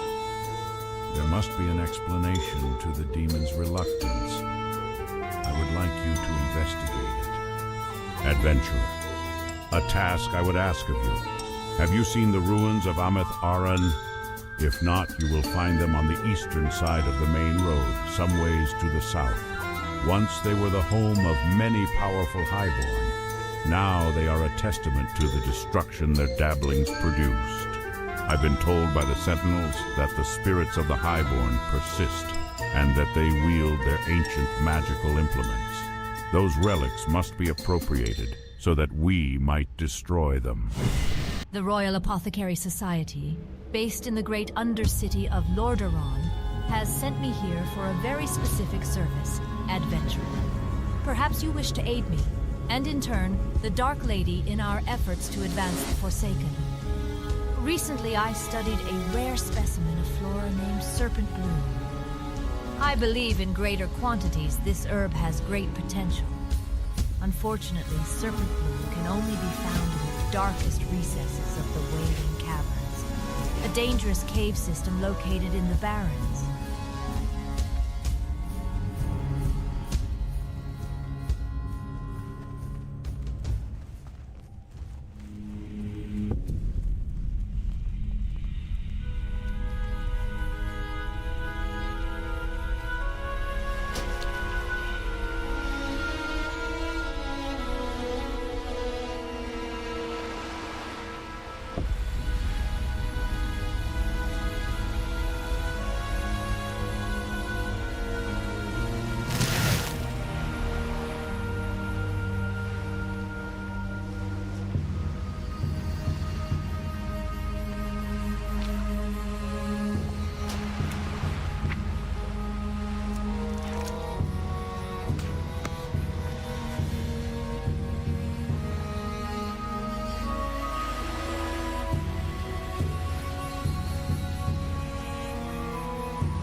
Hi there, I'm Gubba Blump. Them some real nice groupers, adventurer. Thanks for helping me out. You're at least as good of a fisherman as my cousin, Graun Vlump. She also has a beard and she smells kind of funny, but that don't do nothing to stop her fishing. I reckon you have what it takes to use a Blump family fishing pole. Target.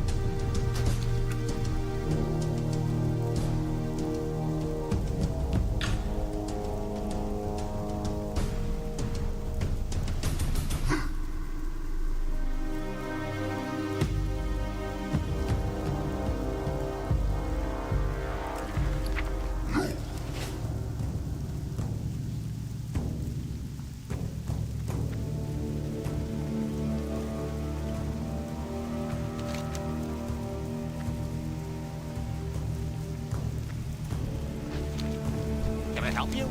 I can't believe you found them! You must be the luckiest person in Kalimdor! We know you're lucky, but just how lucky are you, adventurer?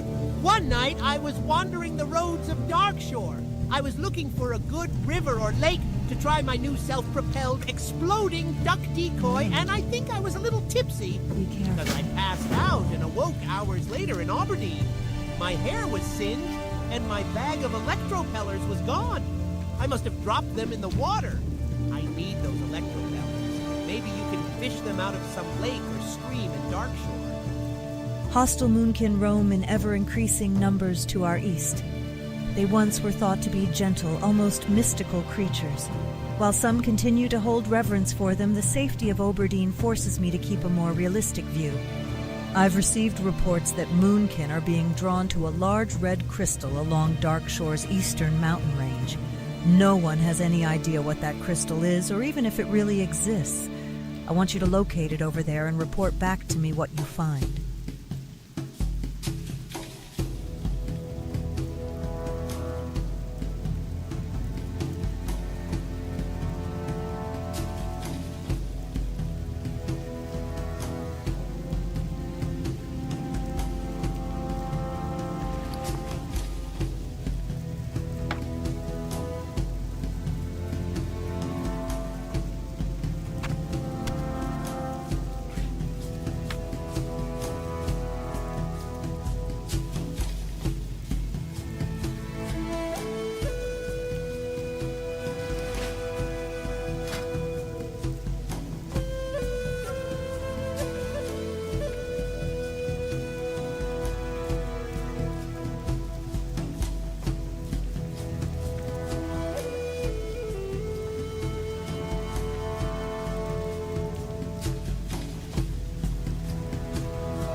A sickness spreads across the Darkshore, gripping the minds and bodies of all it touches. Ladies, gents, and The goblins, Thistlebears have been hit it's the hardest by this advertisement plague. o'clock. Ever The once wondered how to noble get your beasts stuff are now heard an by instrument folks of who probably wanna destruction, buy it? rabid and Everlook frenzied. Broadcasting Co. I is may here have a for you. cure for this ailment. Now, let's get Take to this the good trap to the stuff. forest and lay it on the ground. Any rabid thistlebear Is that your crosses goblin the made light shall machinery become acting up docile for again? a short Fear time. not. With a Once the turbocharged bear is labor docile, union's it goblin shall follow safety you. whistle. Lead You it back can here, alert adventurer. everyone in a 10-mile Some of my radius. brethren were rescued Earplugs from a and corrupt spontaneous furball running in advice. Teldrassil, Every and I goblin vowed to knows stop the any importance more of atrocities preparation. before Grab more the of our Goblin kind are PvP injured. survival kit. Or Includes worse. a white flag, I've seen a knock couple the hints of face sign, corruption in and a Darkshore mirror already, to but I've distract yet to with find your any dazzling widespread looks, sign. because sometimes I it's think just it would be not your logical day. if the investigation continued with the Furbolgs. Would you find one of their camps and return to me if you see any signs of corruption? Hail, young person. I am Alyssa Starbreeze, and it is my charge to protect Oberdeen from harm. To this end, I sent Balthuel Shadowstrike to observe the strange happenings around the Tower of Alpha Lax to the northeast. It is past time that he should have returned. I worry that he has encountered some unforeseen danger in the forest. I would be most appreciative if you would find him and see that he is doing well.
It's your trusty goblin voice, Zappo. You know, raiding's a tricky business. Ever wondered how to stay in your raid group without getting the boot?